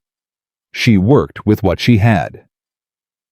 The threat escalated on a Wednesday. Victor found out at 9 in the morning when one of his people intercepted a communication between Carver and a journalist, not a mainstream journalist, but the kind who operated in the gray space between legitimate reporting and targeted character damage, the kind who got paid to make specific things visible at specific moments. Carver was not moving to destroy Victor's position with the families anymore. He was moving to make Claire's name public. Her professional involvement with Victor, the frequency of their meetings, the restaurant Sunday dinner framed not as a consultant relationship, but as a romantic entanglement. An affair. A powerful man distracted by a woman during a period of organizational vulnerability. Victor called DeSantis first. Then he sat in his office for 4 minutes, which was a long time for a man like him to sit still, and then he called Claire. She answered on the first ring. I need to see you, he said. Today, now if possible. Something in his voice. She heard it immediately. Tell me what happened, she said. Not on the phone. Come to the office. She was there in 40 minutes. She walked past Caruso without stopping, opened the double doors herself, and came into the office to find Victor standing at the window with his jacket off and his sleeves rolled up, which she had never seen before, and which told her more about his state than anything he could have said. Talk, she said. He turned and told her. All of it Carver, the journalist, the specific framing what would happen if it ran. He told her without softening it, because she had asked for information, and he had agreed to give it to her, and he was not going to manage her reaction. She listened with her arms crossed, and her face still, and her eyes tracking something he couldn't see the calculation of it. The real-world implications, what it would mean for her agency, her reputation, her clients. When he finished, she was quiet for a moment. Then she said, How do you stop it? Several options, he said. The most direct one involves having a conversation with Carver about what he values more than this particular leverage. That conversation happens in my world in ways that are not always, he paused, not always methods you would approve of. What's the other option? We give them nothing to use. The story requires the appearance of something inappropriate. If the relationship is entirely visibly professional and can be documented as such, the story has no shape. He paused. That means Sophia attending the alliance meeting becomes important. And it means that we limit our contact to formal scheduled sessions that can be accounted for. She looked at him. No more late calls, she said. No more late calls, he confirmed. His voice was controlled, entirely controlled. She understood the specific cost of that sentence. She understood it because she felt the same cost, which was information she absorbed and did not act on. Okay, she said. Claire. Okay, Victor, she said again.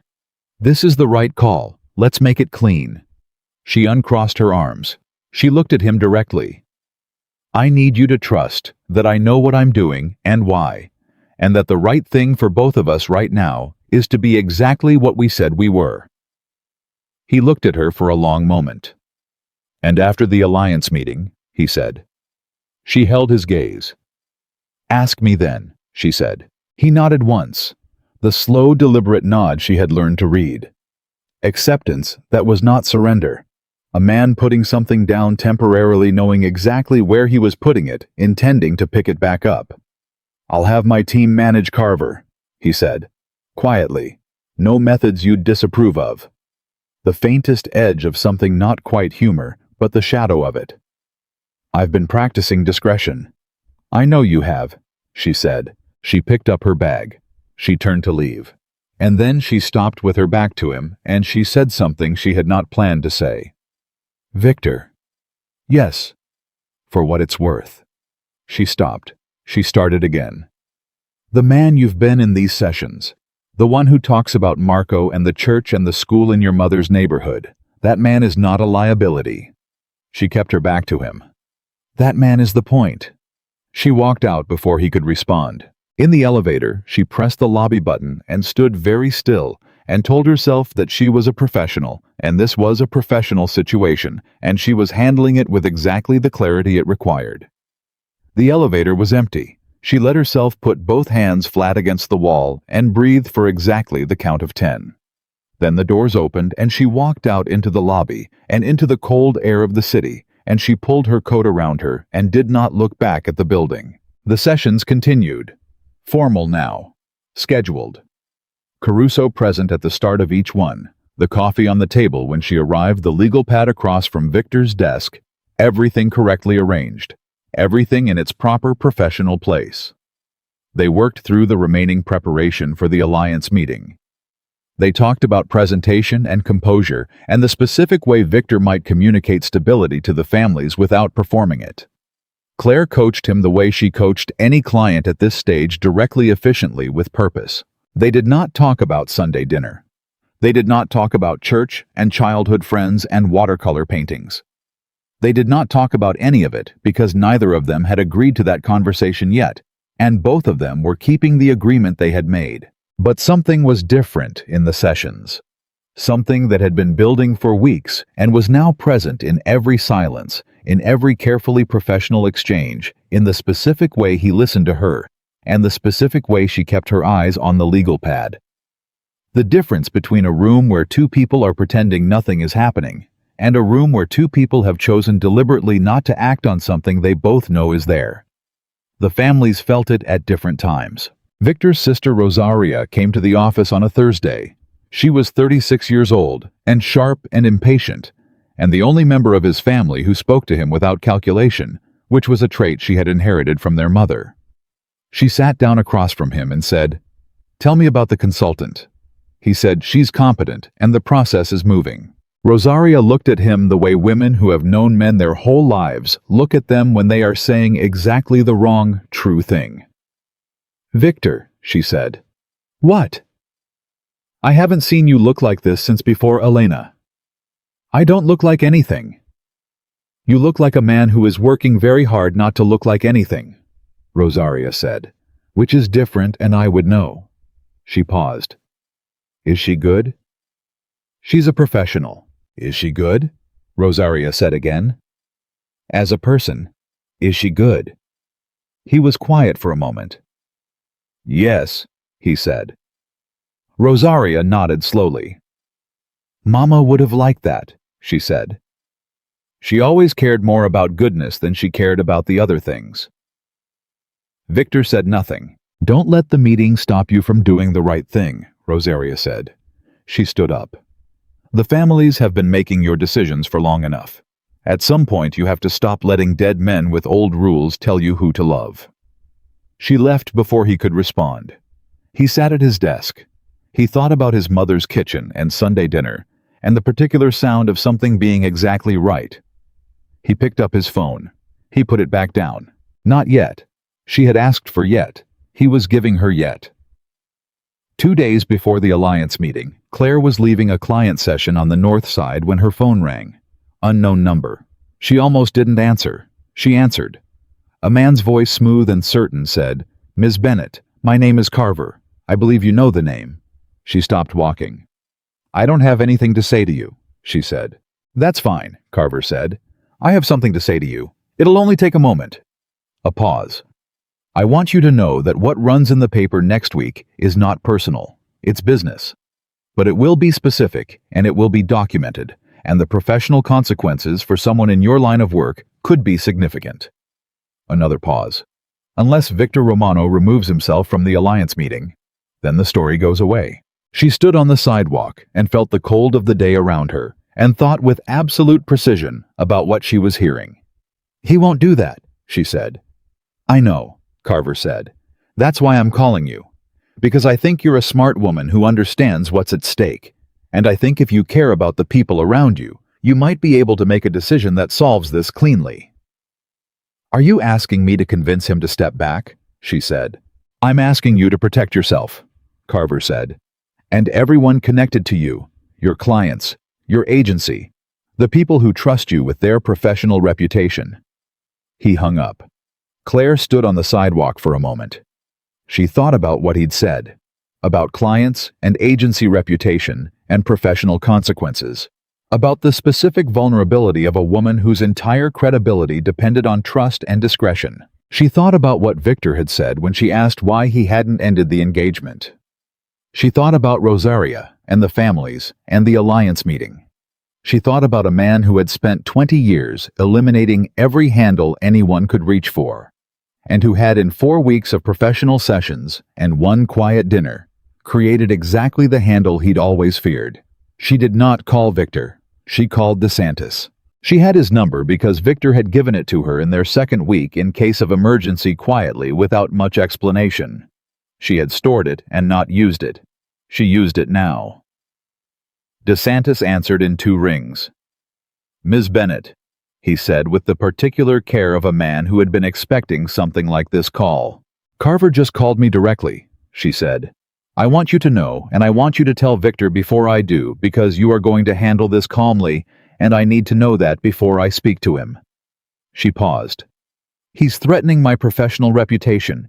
He wants Victor to step back from the meeting." A silence. "Are you all right?" DeSantis said. "Yes," she said. "I'm clear-headed. I need to know, is there anything Carver can actually prove about the nature of our engagement? Is there anything documented that supports the framing he's pushing?" "Nothing." DeSantis said immediately. "Your sessions are professional. The restaurant dinner it could be characterized as, it was a professional exercise," she said firmly. "Can that be established?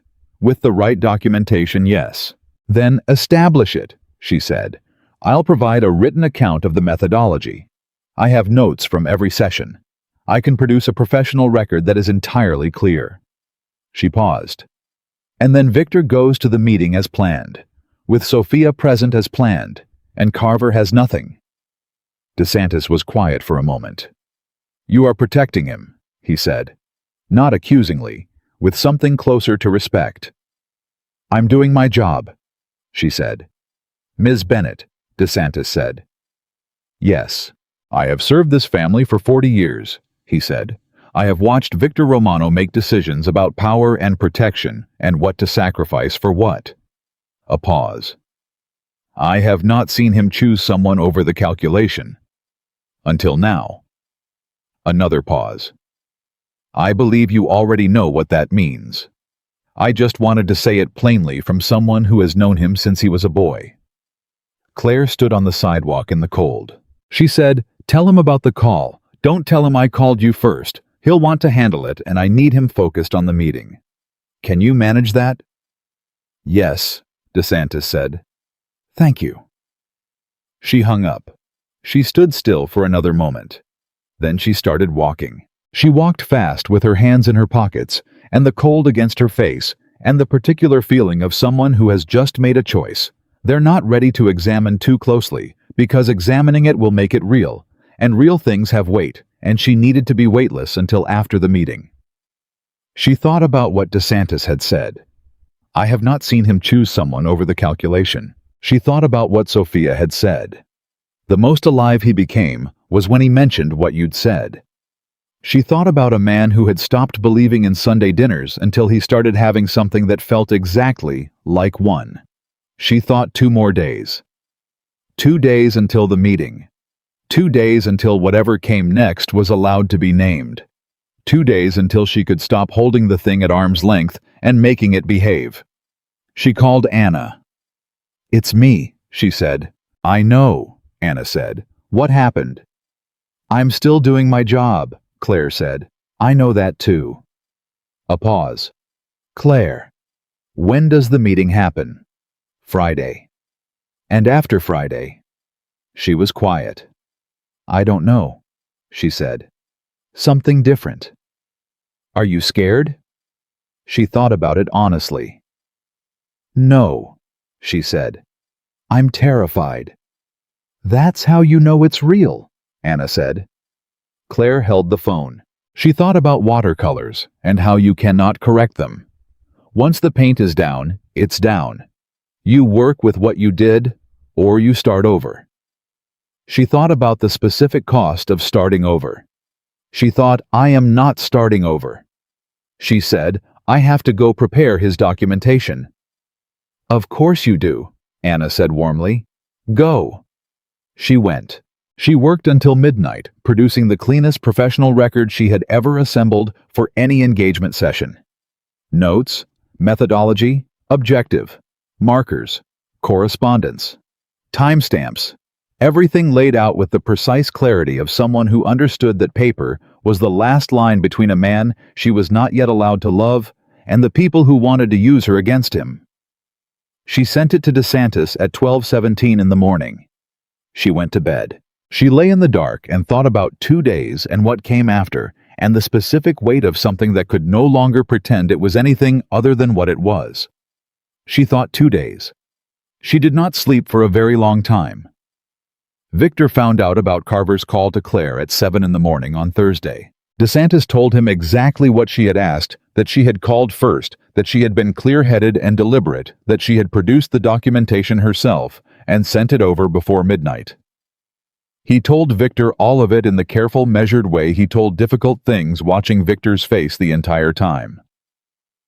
Victor's face did nothing. That was the tell. DeSantis had known him long enough to understand that the stillness was not calm. It was the specific stillness of a man holding something very tightly, so it did not become something else. She called you before she called me, Victor said. Yes. She said she needed you focused on the meeting. Victor stood up from his desk. He walked to the window. He stood there for a moment with his hands at his sides, which was different from his usual stance. He normally put them in his pockets, which was the controlled version. Hands at his sides was something rawer. Carver called her directly, he said. Yes. He went around me to threaten her. Yes. Because he understood she wouldn't. Victor stopped. He started again. Because he calculated that she would be easier to move than I would, that she had more to lose and less ability to protect herself. That appears to be his reasoning, DeSantis said carefully. He was wrong about the second part, Victor said. His voice had gone to a register that DeSantis recognized. Quiet. Final. The register that meant a decision had been made, and the only remaining question was execution. She protected herself and me, simultaneously documented the entire professional record before midnight, and called you instead of me, so I wouldn't do something that would complicate the meeting. He paused. She thought about the meeting before she thought about herself. DeSantis said nothing. I want Carver managed, Victor said. Today, before the meeting. Not tomorrow, not after today. I want that journalist's story gone. I want the documentation Claire produced in the hands of our legal team by noon. And I want Carver to understand clearly and permanently that making a personal call to someone connected to me is a line he will not cross again. Understood, DeSantis said. And DeSantis, yes, when this is done, when the meeting is over and Carver is handled and the alliance is settled, I am going to make a decision about my personal life that the families are not going to have a vote in. He turned from the window. His face was entirely controlled now, which was the version he wore when he had stopped feeling conflicted about something. I want you to understand that before it happens. DeSantis looked at him for a long moment. I have served 3 Romano bosses, he said. Your grandfather was ruthless. Your father was strategic. You have been both. He paused. Your mother was the wisest person in every room she entered. She would tell you that the meeting matters, the alliance matters, and none of it matters as much as you think it does, compared to the thing you're not saying. He picked up his hat from the chair beside him. Manage Carver. Go to the meeting. Then stop being an idiot about the woman. He left before Victor could respond. Victor stood in his office and almost smiled. Almost. He called Claire at 7:45. She answered on the first ring, which meant she had been awake, which meant she had been waiting, which told him everything about how the night had gone for her. DeSantis told me, he said. I know, she said. Are you angry? That you called him before you called me? Yes. No, he said. I am not angry. He paused. I want to say something to you, and I need you to let me say it without redirecting it into a professional framework. A silence on her end, short. Then, okay, what you did last night, the documentation, the call to DeSantis, the entire sequence of it, you did that to protect the meeting, to protect my position with the families, to make sure Carver couldn't use you against me. He stopped. Claire, you spent 4 weeks helping me learn how to let someone in. And then when someone came at you for being close to me, your first instinct was to protect me. Silence. That's what people do, she said quietly. When they... She stopped. When they what? He said. A longer silence. Victor, she said. Let me get through tomorrow, please. Let me do what I said I would do, get you through this meeting in a way that protects your position, and then we can talk about everything else. Okay. He held the phone. One more day, he said. One more day, she confirmed. All right. He paused. Get some sleep today. You were up until midnight. You know what time I sent the documentation. DeSantis showed me the timestamp. She made a small sound. Not quite a laugh. Something warmer. Of course he did. Claire. Yes. Thank you, he said. For last night. For all of it. A silence that felt like something being set down carefully. You're welcome, she said. She hung up. Victor put the phone in his pocket and moved through the next 12 hours with the particular focused efficiency of a man who has separated what matters right now from what matters most and is attending to both in their correct order. Carver was managed by noon. Victor did not ask for details and did not need them. The journalist's story evaporated. The documentation Claire had produced was filed with their legal team and logged as professional correspondence relating to a legitimate business engagement. By 3 p.m, every surface of the situation had been cleaned. Victor spent the rest of Thursday in preparation for the meeting, reviewing the alliance structure, the family positions, the specific sensitivities of each relationship, the agenda items that would determine the shape of Chicago's organized interests for the next several years. He was thorough and precise and entirely present because this was what he was. And the fact that something else was also present in him, something warmer and more specific, did not diminish his capacity for the work. If anything, it clarified it. He understood sitting in his office on Thursday afternoon, running through scenarios, that this was what DeSantis had been trying to tell him for years without the right language, A man who has something to protect beyond power is not weaker. He is more careful, more deliberate. He knows what the winning looks like because he knows what it's for. He knew what it was for now. He had known for a while.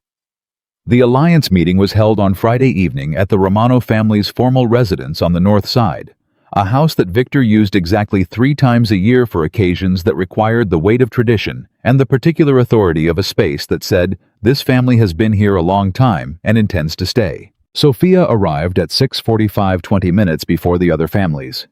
She wore a navy dress and her hair up in the composed, warm competence that had made her successful in every room she entered. Victor met her at the door, and they shook hands, and Sophia looked at him with clear eyes and said quietly, "How are you doing?" "I'm ready," he said. "That's not what I asked," she said. He looked at her. "I'm better than I've been in a while," he said. "Despite everything." Sophia smiled. "Good," she said, and she meant it. He could hear that she meant it, and the simplicity of her generosity made him respect her more in that moment than he had across 2 carefully arranged dinners. "Thank you for coming," he said. "Don't thank me yet," she said. "I haven't met the families." He almost smiled. "You'll be fine." "I know," she said simply. "So will you." The families arrived in their particular order. The Benedettos first, then the Hargroves, then old Marchetti with his 2 sons, then the Galloways, each family bringing their designated representatives and their designated suspicions, and the specific weight of whatever they had heard in the weeks since Marco's death. They gathered in the formal reception room, and drinks were poured, and the preliminary conversations happened. The careful information-gathering conversations that precede every alliance meeting where nothing consequential is said, but everything is being assessed. Victor moved through it with the ease of someone who has done this his entire adult life, which he had. He knew these people. He knew their concerns and their priorities and the specific language each of them needed to hear. He spoke to old Marchetti about the waterfront development and to Benedict Galloways about the proposed East Side expansion, and to the Hargrove representative about 3 separate matters that the representative had not expected Victor to be current on, which was intentional. Sophia moved through the room with the natural confidence of a woman who had built things and knew how to speak to people who built things, and Victor watched her from across the room at one point and felt nothing complicated. Respect, genuine warmth, the recognition of a good person doing him a genuine favor. He thought about Claire. He thought about Claire the way you think about the place you are going when you are still in the place you have to be. The formal meeting convened at 8. They sat around a long table in the dining room, and the agenda was addressed, and the questions that had been circling for 6 weeks were asked directly and answered directly, which was how Victor had always preferred to operate, and which, in a room full of people who had expected him to appear diminished by loss, created a different impression than the one they had been primed for. He was not diminished. He was cleaner, more certain, as though something that had been obscuring him had been removed. Benedetto noticed it first. He was in his 60s, heavy and cautious, and he said across the table, "You look different, Victor. Better." "Loss clarifies things," Victor said. "What things?" "What matters," Victor said simply. The room was quiet for a moment. Then Galloways, who was the most politically astute person in the room, and who had been watching Victor all evening with the particular attention of someone doing a calculation, said, "I heard there was a situation with Carver." "There was?" Victor said. "It's resolved." "He was making noise about a woman." "He was," Victor said. "The noise was inaccurate, and it's no longer being made." "The consultant," Galloway said. "A professional I engaged to assist with a personal matter," Victor said. "Her documentation is available to any family that wants to review it. Her professional conduct was entirely appropriate." He met Galloway's eyes. "She is also someone I intend to pursue personally once this meeting is concluded. I want to be transparent about that." The silence in the room had a specific quality. Not hostile, assessing. Old Marchetti cleared his throat. "Pursue," he repeated. Meaning, I intend to make my interest clear to her and ask her to consider whether she shares it," Victor said. in the most ordinary way possible. The same way any man tells a woman he would like to see her. He kept his voice calm, factual. I am telling you this directly because Carver tried to use it as a vulnerability, and I want there to be nothing to use. It is not a vulnerability. It is a decision I am making with clear eyes. Marchetti looked at him for a long moment. Then the old man nodded. Once. Slowly. The nod of someone who has lived long enough to know that the most dangerous thing in a powerful man's life is not love, but the refusal of it. She's good, Marchetti said. Just that. The same question Rosaria had asked. She's the best person I've been in a room with in years, Victor said. Marchetti nodded again. Good enough, he said. The meeting continued. It concluded at 10:30 with the alliance intact, not perfectly, not without the careful management of several competing concerns, but intact and forward-facing, which was the outcome Victor had needed. Carver's play had failed. The documentation had held. The families had seen what they needed to see. A man who was steady and clear-eyed, and honest about his life, in a way that did not read as weakness. As the room cleared, Sophia appeared at his elbow. That was impressive, she said quietly. Thank you for being here, he said. I meant what I said about being glad to help. She paused. Go find her, Victor. He looked at her. It's 10:30 on a Friday night, he said. Yes, Sophia said. And you've been waiting since Sunday dinner, which I know, because you told me more about that dinner in 30 seconds of conversation 3 days ago than you told me about yourself in 2 full evenings. She kept her voice warm. No edges. Go. He was already reaching for his phone. He called Claire at 10:41. She answered on the first ring, again. And this time, he didn't think about what it meant, he just felt it, the specific warmth of it, the simple fact of her voice on the other end. It's over, he said. A breath on her end. A real one. How did it go? Well, he said. The alliance holds. Carver is finished. The families are satisfied. He paused. I told them about you. Silence. What did you tell them? She said. That the situation Carver had been misrepresenting was a professional engagement, and that I intended to pursue it personally once the meeting was done. He paused. I told them directly. I didn't manage it. I just said it. She was quiet for a moment. Victor, she said. Yes. That was... She stopped, started again. That was very exposed. Yes, he agreed. It was. You told a room full of people who have been looking for any evidence of instability that you have, that there is a person you... She stopped. Yes, he said. I did. Why? Because Carver tried to make you a secret I was ashamed of. And you are not a secret, and I am not ashamed. His voice was quiet, entirely certain. And because I am done making every decision based on what is safe. The silence on her end was long and full. Where are you? She said. Still at the residence, about to leave. Come here, she said. Her voice was quiet, just as certain as his. Come to my apartment, not for a session, not professionally, just come here. I'll be there in 20 minutes, he said. He was there in 17. She opened the door before he knocked. She had known from the sound of the elevator, or she had been standing close enough to the door that she heard him in the hallway, or she had simply been ready. He didn't know which and didn't ask. She was in a gray sweater and her hair was down the way it had been at the restaurant, and she looked at him with that same clear, unafraid attention that had disarmed him the very first day. He stood in her doorway. She said hi. He said hi, and then neither of them said anything for a moment because neither of them needed to.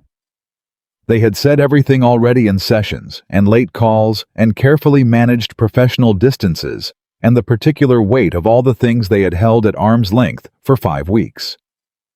He stepped inside. She closed the door. He stood in her hallway and looked at her and said, "I need to say something." "Okay," she said. "I am not good at this," he said. I have spent 20 years not being good at this and deliberately not getting better at it. And then I hired a relationship consultant who spent 5 weeks making me good at it against my will." He paused. Something that was genuinely close to a smile. "I find that slightly ironic." She did smile. The real one. The one that reached her eyes. "You're better than you think," she said. "I'm telling you that I have not felt like this about anyone since I was too young to understand what it cost," he said. "And I am telling you with full awareness that my life is complicated and my world is difficult, and there are very real reasons someone reasonable might choose to walk away from this. I am not asking you to pretend those reasons don't exist." "Okay," she said. "I am asking you," he said, "if you would be willing to see what this is. Not as a professional arrangement. As a person choosing another person. If you would be willing to let that be a question we answer honestly and together." She looked at him for a long moment. She said, "I painted something last night." He waited because he had learned to wait for her turns. "It was bad," she said. "Objectively terrible. But I didn't start over because—" She paused. "Because watercolors teach you to work with what you have. To accept that once you've put something down, it's there. It changes the picture." She met his eyes. "You are in my picture, Victor. You have been for a while. And I stopped being willing to paint around you." He took one step toward her. She didn't step back. He said yes or no. "Can I?" "Yes," she said. And he put both hands on her face gently. The same hands that had built an empire through discipline and force and the careful management of everything. Those hands holding her face like something that required an entirely different kind of care. And he kissed her. She kissed him back. It was not a dramatic kiss. It was not the kind that happens in stories that are performing at being romantic. It was the kiss of two people who have been circling something real for too long and have finally completely stopped. When they pulled back, she kept her eyes closed for a second. He kept his hands where they were. She opened her eyes. "Okay," she said softly. "Okay," he said. She laughed. Then a real laugh surprised out of her, and he heard the specific quality of it and thought, "I want to hear that sound every day for a very long time." She pulled back slightly and looked at him with the clear, honest eyes that had disarmed him on the first day. "I need you to understand some things," she said. "Tell me. I am not going to disappear into your world," she said. "I have a career I built and clients I care about and a life I am not willing to dissolve into yours." "I know," he said. "I don't want you to. And I am going to ask you hard questions about decisions you make, about the life you lead, about the things you do in the name of the organization. I am not naive about what that life is. But I am not going to stop asking questions, because the answers are uncomfortable." "I know," he said. "I would not respect you if you did." And she paused. "And I am going to be afraid sometimes of what your world means, of the gap between what I know how to do and what that life requires. I am going to be afraid, and I am not going to pretend I'm not." He looked at her steadily. "And I will be there while you're afraid," he said. "Every time. I am telling you that directly." She studied his face for a moment, the specific, precise attention she gave to everything that mattered. "Okay," she said. "Okay," he said again. She took his hand. Not romantically, practically the way you take someone's hand when you are pulling them somewhere. She pulled him toward the living room and said, "Sit down, I'll make coffee, and you're going to tell me everything that happened in that meeting." He sat down on her couch in her apartment, among her yellow legal pads and her badly done watercolor paintings lined against the wall that she had never shown anyone, and he felt something so foreign he almost didn't recognize it. It felt like home. He looked at the paintings against the wall. "These are the watercolors," he said. She appeared in the kitchen doorway. "Don't," she said. "They're not bad," he said. "They're terrible. The one on the left," he studied it. "Is that the lakefront?" A pause, a longer pause. "Early morning," she said finally. "I painted it about 2 weeks ago." He looked at it. The colors were uneven and the perspective was wrong, and it was clearly the work of someone who had been painting for years without caring whether the outcome was good. And it was unmistakably the lakefront at dawn, the specific gray-blue of it, the way the light came in low across the water. He had told her about the lakefront at 5 a.m. at the restaurant on Sunday night. He looked at the painting.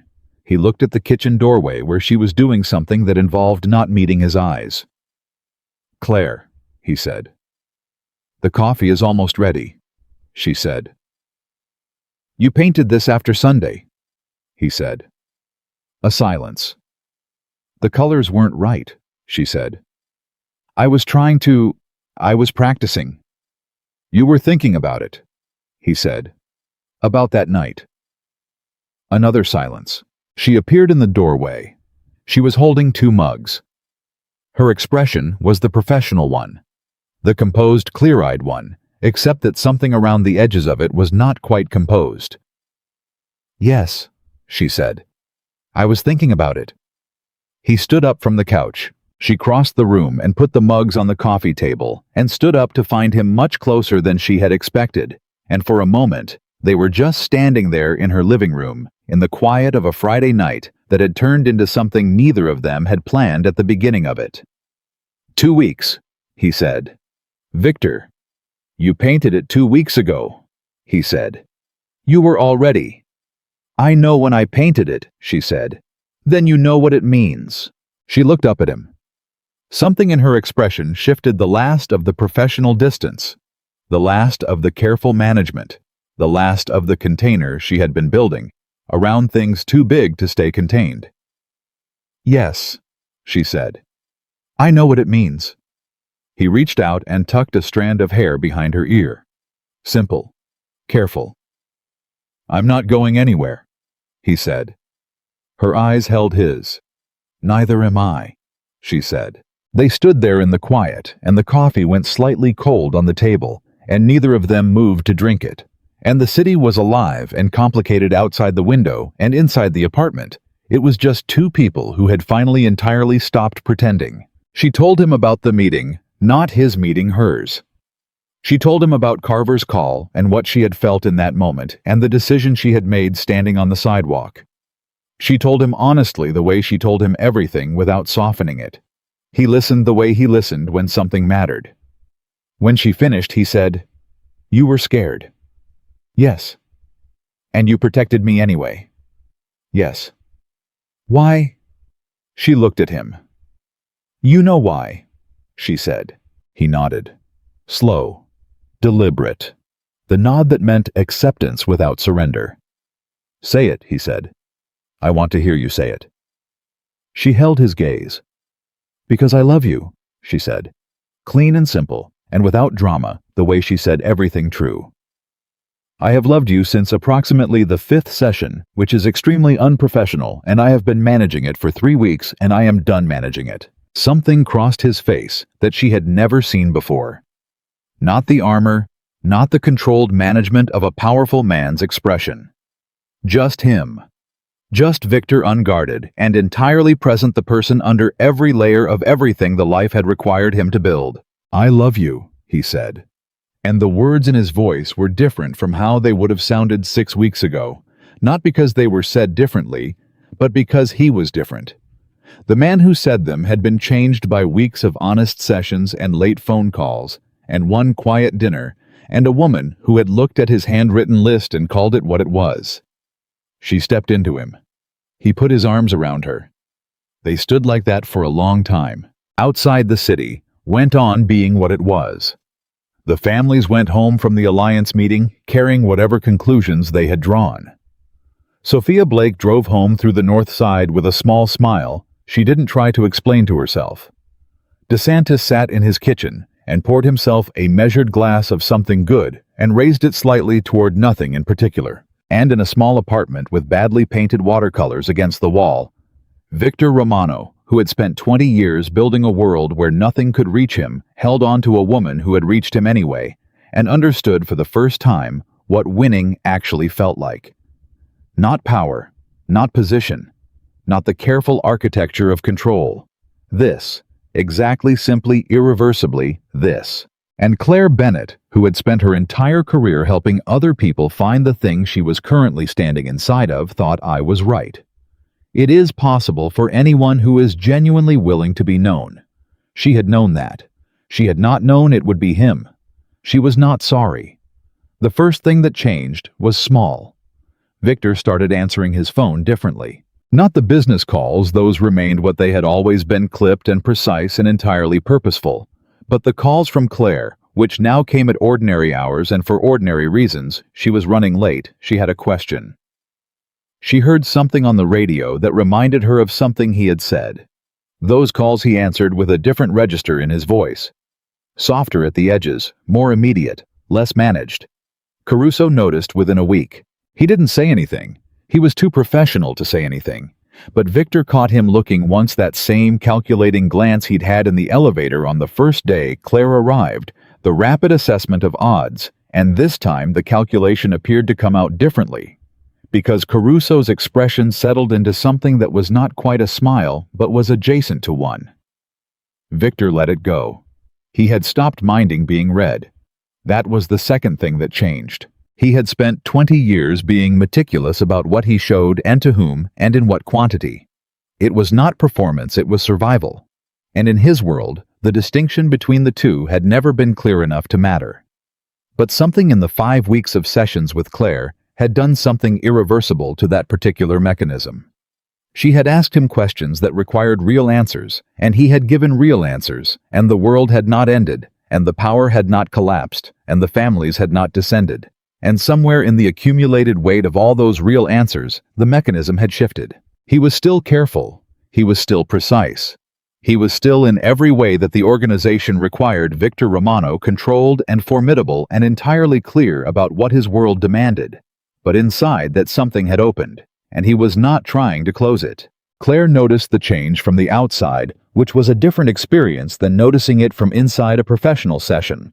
She had watched him change during their weeks of work together, had tracked it the way she tracked all her clients. The gradual thawing, the incremental willingness to be seen. But watching it happen in the context of an actual relationship in the ordinary moments that professional sessions could never produce was something else. She noticed it the first Sunday morning he stayed. He woke before she did. That was not a surprise. He was constitutionally an early riser. She had known that from the 7 o'clock sessions.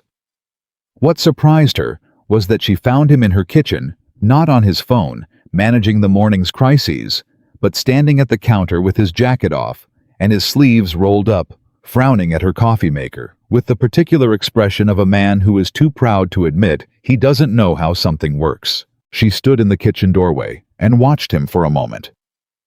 "It's the button on the left," she said. He looked up. Something crossed his face, a fraction of embarrassment quickly managed, and then something warmer underneath it. "I was going to figure it out." "I know you were," she said. She crossed the kitchen and pressed the button on the left, and the coffee maker began doing what it was built to do. She stayed close. "Good morning." "Good morning," he said. And the way he said it, quiet, unhurried, entirely present, was so different from the man who had said, "Get out of my office" on the first day, that she had to look at him for a moment to make sure she was holding both versions of him in her mind simultaneously. She was. That was the thing. She could see both the controlled, formidable man and the one who couldn't figure out her coffee maker, and they were the same person, and that was the point. "What are you thinking?" he said. "That you're the most contradictory person I've ever met," she said. "Contradictory. You run an organization that controls half the waterfront development in Chicago, and you can't operate a standard drip coffee maker." He looked at the coffee maker. "It has too many buttons." "It has 4 buttons, 3 of which are unnecessary," she laughed. He looked at her when she laughed that same way. She had noticed in the sessions that quality of attention that was different from how he looked at other things. Like the sound of it was something he was collecting. "Stop looking at me like that," she said. "Like what?" "Like you're cataloging me." "I'm not cataloging you," he said. "I'm just—" He paused. He was honest the way he was always honest now. "I spent a long time not having this," he said simply. "I'm paying attention." She held that for a moment. Then she reached past him and took the coffee mugs down from the cabinet, the same mugs they had used across all the sessions in this apartment before everything became what it was now. And she said, "Tell me what's on your schedule today." He told her. She listened and asked questions and pushed back on two things and agreed with him on a third, and they stood in her kitchen drinking coffee while the city woke up outside, and it was the most ordinary morning Victor Romano had experienced in years, and he could not for the life of him understand why he had spent so long believing ordinary was something to be protected against. He mentioned it to DeSantis on Monday, not in those terms. He said, "I was in her apartment Sunday morning," and DeSantis had looked up from the papers he was reviewing and said, and Victor had said, "And it was quiet," in a way that made DeSantis set the papers down entirely. "Quiet," DeSantis repeated. "She asked what was on my schedule. We talked through it. She disagreed with the Benedetto timeline." He paused. "She was right about the Benedetto timeline." DeSantis looked at him for a long moment. "Victor," he said. "What?" "You are describing a Sunday morning with a woman you are in love with," DeSantis said. "You don't have to find the organizational justification for it." Victor looked at him. "I know," he said. "I'm still learning that." "I know you are," DeSantis said. He picked up his papers again. For what it's worth, she was right about the Benedetto timeline. The third thing that changed was harder. The organization ran on a rhythm that Claire was learning not because Victor was pulling her into it, but because she was paying attention, because she had always paid attention, and because understanding the shape of a person's life was the thing she was best at. She was learning which calls changed his posture and which names made him go still, and what it looked like when he was managing something serious, and what it looked like when it was merely complicated. 3 weeks after the alliance meeting, something became serious. She knew before he told her. She knew from the quality of his silence over 2 days, the specific way he answered her messages slightly slower, the way he was present when they were together. But she could feel the weight of something he was holding separately. On the third night, she said, "Tell me." He looked at her. They were in his apartment. She had started spending time there, learning that space the way she was learning him, the particular gravity of a home that a person has built around the idea that vulnerability is the enemy. His apartment was beautiful and precise, and it had, she thought, very few comfortable chairs. She had mentioned this once. He had said he would look into it. 2 days later, there were 2 new chairs that were unmistakably chosen by a man who had Googled comfortable chair with great seriousness.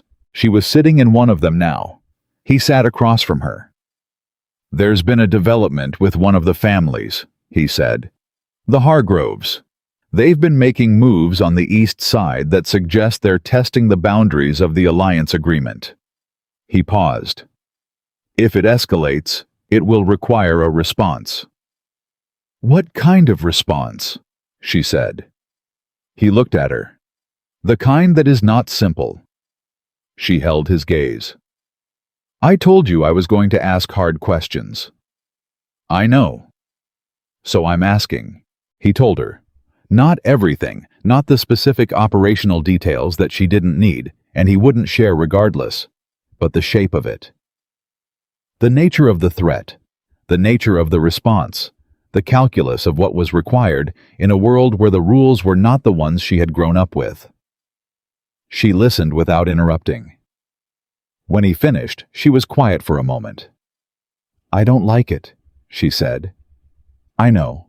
I want to be clear about that. I don't like it, and I'm not going to pretend I do." Her voice was steady, not angry, honest. "And I also understand that this is the life you lead, and I made a decision with clear eyes about what that means." She paused. "But I need you to promise me something." "What?" "That you will always tell me the shape of it," she said. "Not every detail. I'm not asking to be inside the operation. But the shape, what it costs, what it means, what it makes you feel. Don't protect me from knowing you." He looked at her for a long moment. "That's a harder promise than you might think," he said. "I know it is," she said. "Make it anyway." "I promise," he said. She nodded. Then she said, "Come sit over here." He moved to the chair beside her. She reached over and took his hand, the same practical, deliberate way she had taken it the first night, pulling him toward the kitchen, but now without any destination, just holding it. They sat like that for a while. He thought about 20 years of decisions made alone in this apartment, in this kind of quiet, with no one to sit beside. He thought about all the things he had convinced himself he didn't need, because needing things was the beginning of losing them. He thought about how wrong he had been. He said, "My mother would have liked you." She turned to look at him. He almost never volunteered his mother. He had talked about her in sessions when Claire asked, but he did not bring her up unbidden. It was still a protected space, still something tender underneath the armor. "Tell me why," she said softly. "Because you don't adjust yourself for rooms," he said. She never did either. She walked into any room my father brought her to, and he brought her to difficult rooms, rooms full of men who thought she should be decorative and quiet, and she was exactly herself, every time. He paused. "It used to embarrass me when I was young. I was 17, and I wanted her to be easier, more careful." He stopped. "Now it's the thing I respect most about her." "She sounds extraordinary," Claire said. "She was ordinary," he said. "That's what made her extraordinary. She wanted Sunday dinner and a clean house and her children to be good people. She wanted very simple things, and she refused to let the life complicate them." He paused. "I complicated them for years. I told myself it was protection." "You were protecting her," Claire said. "The way you know how. I was controlling things instead of trusting them," he said. "There's a difference." He looked down at their hands. "She died knowing I was successful. I don't know if she died knowing I was happy." The quiet that followed was full. Not sad full.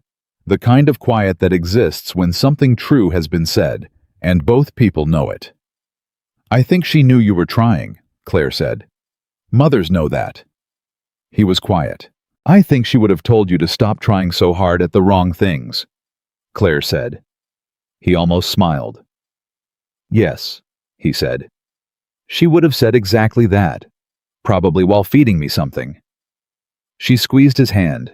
He squeezed back. The Hargrove situation resolved in 10 days through the specific combination of strategic pressure and direct communication that Victor had spent 20 years learning to apply. He told Claire it was resolved the same way he had told her it was developing directly without softening it. She said good and meant it, and did not ask for more than he had offered, which was its own kind of trust.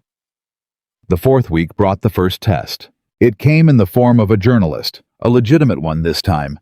Not Carver's hired instrument, but a real investigative reporter from a Chicago paper who had been looking at the Romano organization's waterfront interests for a year, and who had connected through public records the fact that Victor Romano had engaged a relationship consultancy in the weeks preceding the alliance meeting. The story that ran was not damaging. It was careful and factual and did not allege anything that could not be supported. And what it alleged was not particularly alarming. A powerful man hiring professional help to manage a personal situation was not news in any meaningful sense. But it named Claire. It named her agency. It described her professional involvement with Victor in terms that were accurate and properly sourced. Claire's phone started ringing at 7 in the morning the day it ran. 3 clients called. 2 had questions about discretion, whether their own engagements were similarly documented and potentially visible. 1 called to tell her he was terminating the engagement, which he did with the embarrassed formality of a man who was more afraid of association than he was willing to admit. She handled all 3 calls with the precision and steadiness that 5 weeks of being regularly confronted with things she would have preferred not to face had sharpened in her. She answered the questions honestly. She documented her responses, and she let the terminated client go without argument or recrimination. Then she called her agency partner, Diana, who had been her collaborator for 6 years, and who had the particular kind of steady intelligence that Claire relied on for exactly this kind of situation. Diana had already read the piece. How bad is it for us? Claire said without preamble. Professionally minor, Diana said. The piece is accurate and the framing isn't salacious. It describes a legitimate engagement. The only risk is perception. A pause. How are you? I'm fine, Claire said. Claire. I'm fine, Diana. I made decisions with clear eyes. I'm not surprised by consequences. I know you're not, Diana said. I'm asking how you are, not how your professional judgment was. A pause. I'm good, Claire said. And she meant it. Even in the middle of the morning's logistics, even with the phone still warm from difficult calls, she was good in a way she hadn't been in years. I'm actually really good. Diana was quiet for a moment. Then she said, Good. Then we manage the perception question and move forward. A pause. He's worth it. Yes, Claire said. Then that's what matters, Diana said. Come into the office at noon. We'll work through the client communications together. Thank you, Claire said. Don't thank me. Buy me lunch. Victor called at 9.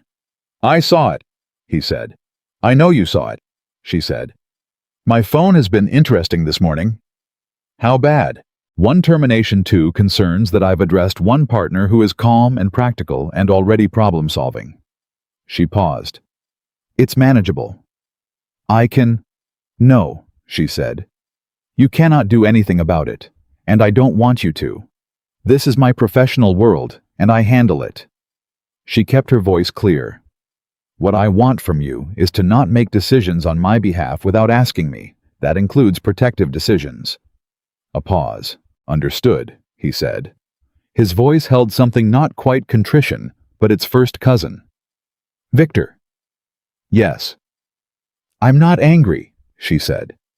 I'm just maintaining my own ground. That's what I told you I needed. Do you remember? I remember, he said. Good. She paused. Are you free for dinner tonight? Yes. Come over, I'll cook. A brief silence. You cook? Badly, she said. But deliberately. She heard something on his end that was unmistakably, finally, genuinely a laugh. 7, he said. 7? She agreed. She cooked badly and deliberately. He ate all of it and told her it was good, which was not entirely true, and she told him she knew it wasn't entirely true. And he said the company improved the flavor, which was the closest thing to a romantic compliment she had ever heard him offer, that he hadn't carefully constructed in advance. She kept that one. She put it in the same place. She kept all the other unrepeatable small things, the Sunday morning coffee maker, the 2 new chairs, the way he said her name, when he wasn't managing anything. She had not started a new collection of such things in years. She did not intend to stop. The 5th week brought Rosaria. Victor's sister called Claire directly. She had gotten her number from Victor, who had given it without being asked, which Claire thought said something clear about where they were, and she said in the direct, impatient way that Claire had come to understand was a family trait. I want to have lunch. Just us. Is that acceptable? Yes, Claire said. Name the place. Rosaria named a restaurant on the south side that Claire recognized as close to the neighborhood where Victor had grown up, which she did not think was accidental. They met on a Tuesday, and Rosaria arrived 3 minutes early, which was also a family trait, and she looked at Claire across the table with the same dark, assessing eyes and said, Tell me who you are. Not what do you do, not how did you meet my brother. Who are you? Claire looked at her. I'm a person who spent 8 years helping other people find their way towards something real, she said, and who did not expect to find it herself in the middle of a professional engagement with the most complicated man I've ever worked with. Rosaria studied her. Do you love him? She said. Yes, Claire said. Does he know that? I told him directly. Good, Rosaria said. He needs direct. He spends so much time reading between the lines in his professional life that when someone says something plainly, he doesn't always... She stopped. He called me after the alliance meeting, she said. He said something I have not heard him say in 20 years. What did he say? Claire said. He said he was happy, Rosaria said. Not successful, not stable, not strategically positioned. She met Claire's eyes. Happy. That word from my brother is... She shook her head. You understand what I'm telling you? Yes, Claire said quietly. He has not been happy since before everything happened to make him who he is, Rosaria said. He has been powerful and careful, and sometimes on good days content, but not happy. She picked up her water glass. I want you to know that what you did, the documentation, the call to DeSantis, the whole week of it, I know about all of it. He told me. Claire looked at her. He tells me more now than he has in years, Rosaria said. That alone would be enough for me to trust you. She set the glass down. But I wanted to look at you myself. And, Claire said. Rosaria almost smiled. The same almost smile she had apparently inherited from the same source as Victor. You'll do, she said. It was Claire understood the highest form of Romano family compliment. She accepted it without reservation. The lunch lasted 2 hours. By the end of it, they had covered Victor's childhood. Rosaria's 3 children, who she described with the resigned love of a woman who knew she had produced small chaos agents and had made her peace with it. Claire's parents, and the particular education a bad marriage could give a child about what love needed to look like, and the specific question of what it meant to build a life at the intersection of 2 very different worlds. Rosaria said, It won't always be easy. I know, Claire said. He will revert sometimes. When something is serious and he is afraid he will close. He has done it his whole life. I know, Claire said. I know the mechanism. I helped him identify it. Rosaria looked at her. And you'll push?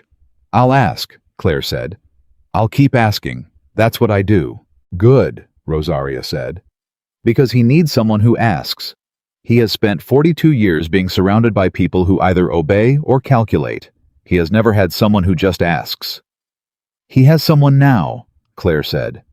Rosaria nodded. They paid the check and walked out together into the South Side afternoon, and at the corner, Rosaria stopped and said, Come to Sunday dinner. 2 weeks from now. The children will be loud, and the food will be contested, because my cousin makes the gravy differently than my mother did, and it has been a point of tension for 11 years.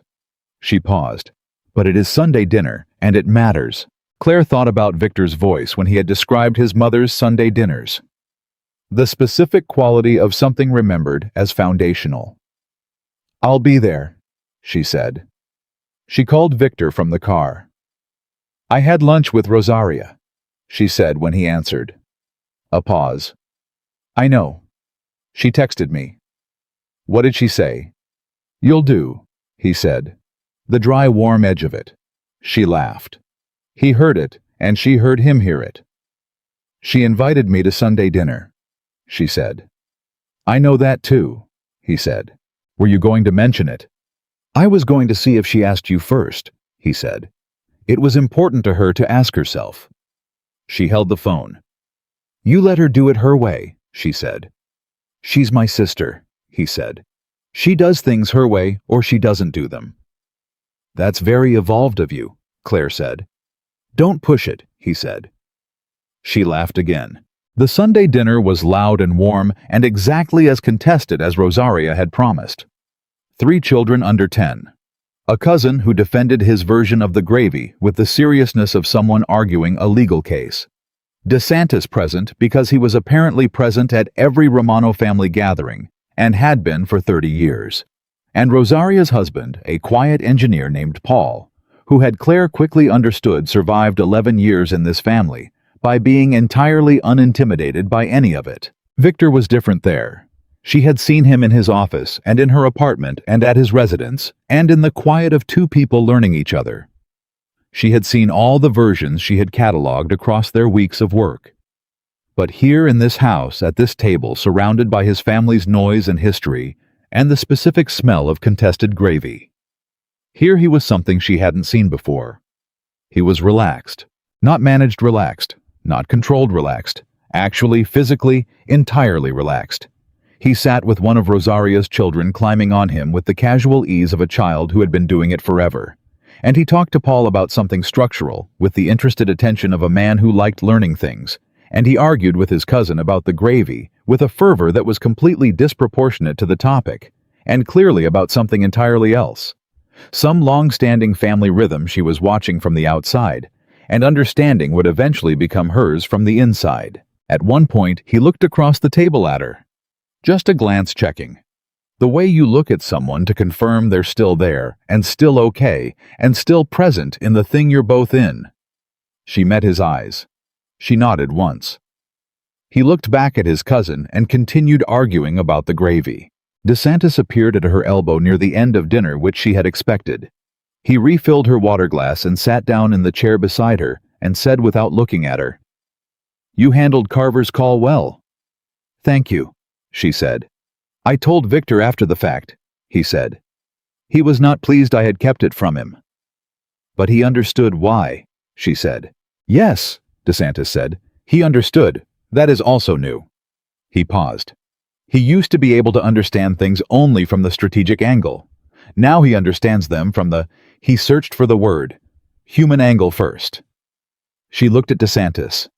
"That's what you hoped would happen," she said. "When he hired the agency." DeSantis turned to look at her for a moment. Something shifted in his careful ancient expression. "I recommended your agency to him," he said. She stared at him. "It was my referral," DeSantis said. "The client who asked to remain anonymous." The room seemed to hold very still for a moment, despite the noise around them. "You knew," she said. "I knew he needed someone who would not be afraid of him," DeSantis said. "Someone whose professional framework gave them the standing to push. I did not know." He paused. "I did not anticipate the specific outcome. That was not something I could have arranged." He looked at Victor across the table. "But I knew he needed someone who asked questions, so I found him someone who asked questions." She sat with that. "You could have told him," she said, "and he would have been self-conscious about it from the first session," DeSantis said simply. "He needed to discover it naturally." He picked up his own water glass. "He did." She looked at the old man beside her, 71 years old. 3 Romano bosses, 40 years of service to a family he had chosen to belong to. "Thank you," she said. "Don't thank me," he said. "Thank yourself. I made a recommendation. Everything after was you." He moved away back to his end of the table, and Claire sat for a moment with the knowledge that the thread she had thought began in Victor's office on the first day had in fact begun somewhere earlier in a decision made by an old man who understood what a person needed before that person understood it themselves. She thought about what Victor had said in their first session, about DeSantis coming to him with the message about the alliance and stability and the need for a wife. She thought about how neatly that had worked. She looked at DeSantis at the other end of the table, who was now talking to the gravy cousin with the appearance of someone entirely focused on the conversation. She thought, clever old man. She would tell Victor later. She already knew how he would respond. The silence first. The processing. Then something dry and precise that acknowledged what had happened without making a scene of it. And then she knew when they were home and the dinner was over and the day had settled, he would say something honest about it. Something real. The way he said things now, without the armor, without the management. She was learning all his rhythms. She was learning them the way you learn the rhythms of someone you intend to stay for. She intended to stay. 3 months after the alliance meeting, Victor's organization was stable. The Hargrove situation had resolved. Carver had receded entirely from any active role in the West Side operation, the consequence of having miscalculated in the specific way of men who mistake a powerful person's restraint for an absence of capacity. The families had found their footing in the new alignment, and the waterfront development was moving forward on 3 parallel tracks. Victor worked with the same precision and force he had always brought to it. But something around the periphery of the work had changed something that the people closest to him noticed without being able to name precisely. He delegated more, not because he had become less capable, but because he had become less convinced that his direct control of every element was the thing that kept it standing. He had spent 20 years believing that if he released anything, something would fall. What he discovered in the months after the alliance meeting was that the thing that had been most at risk of falling was not the organization. It was him. He told Claire this on a Saturday morning when they were having breakfast. Actually cooking breakfast, which was something they had started doing on weekends in her apartment, since his kitchen was technically better equipped, but he deferred to her on territory, which she had noticed and appreciated. He said, "I spent 20 years believing I had to hold everything." She looked up from what she was doing. "And," she said, "and I think what I was actually doing was making sure there was no space for anything to come in," he said. "If everything was full, the work, the organization, the strategy, then there was no room for anything that could be lost." She put down what she was holding. "That's very honest," she said. "You required honesty," he said. It was not a complaint, just a fact. "Do you regret it?" she said. "The honesty." He looked at her. "No," he said simply. She crossed the kitchen and stood in front of him and put her hand on the side of his face, the same way he had held her face the first night. The same deliberate gentleness, and she looked at him with the same clear, unafraid attention that had defined every session, every phone call, every moment of the last months. "Neither do I," she said. He put his hand over hers. They stood in the kitchen while breakfast got slightly cold on the counter, and neither of them moved to fix it. She thought about everything that had happened to get them to this kitchen on this Saturday morning. The list on his desk, the woman who wouldn't flinch, the late phone calls and the legal pad, and the sessions where something real had been excavated carefully from under 20 years of protective weight. Carver's call in the cold, the documentation at midnight, the alliance meeting, and the things Victor had said to that room out loud without managing them. The Sunday dinner that had started something, and the Sunday dinner they now went to every week at Rosaria's table. She thought about watercolors and what they taught you, that you cannot go back, that once something is there, it is there, that you work with what you have, and what you have is the thing you put down honestly without the ability to correct it, and that this is not a limitation, that this is the point. She had put Victor Romano down honestly. He was not a mistake she was correcting. He was the picture. Victor thought in that kitchen about the man he had been 6 months ago, sitting in his office with a handwritten list and the precise certainty that love was something you acquired strategically like any other resource, or that you protected yourself from like any other vulnerability. He thought about the woman who had walked in and looked at that list and said no. Not to him. To the version of himself he had been so accustomed to wearing that he had forgotten it was a version. He thought about his mother's kitchen and Sunday dinner and the specific sound of something being exactly right. He had spent 20 years believing he could not have that. That the life he had chosen, or that had chosen him, it was never entirely clear which precluded the ordinary foundational warmth of a life that had someone in it. He thought about how wrong he had been. Claire was not ordinary. She was one of the least ordinary people he had ever met. But what she brought to his life was the ordinary things, the Sunday mornings, the badly cooked dinners, the coffee maker arguments, the questions that required real answers, the simple, irreplaceable fact of someone who stayed. He had asked for someone who stayed. He had not understood when he asked what staying actually meant. He had meant someone who would not leave when the life became clear. What he had found was someone who stayed in the deeper sense, who stayed present, who stayed honest, who stayed herself, even in the rooms his world required her to occupy. He put both arms around her. She let him. Outside, the city was doing what it always did, large and complicated and indifferent to the specific gravity of two people in a kitchen, learning how to be something real together. The families were managing their interests, and the waterfront was being developed, and somewhere on the west side, the consequences of poor decisions were being navigated by people who had made them. The world of power and calculation and carefully managed appearances moved forward exactly as it always had. And inside the apartment, Victor Romano, who had once told a room full of the most powerful men in Chicago that he was pursuing a woman who had taught him what he didn't need saving from, held on to her, and thought a single, entirely uncomplicated thing. He was home. Not in the apartment. Not in the city. Not in the organization or the alliance or any of the constructed structures of his life. Here. In this specific place. With this specific person. Home.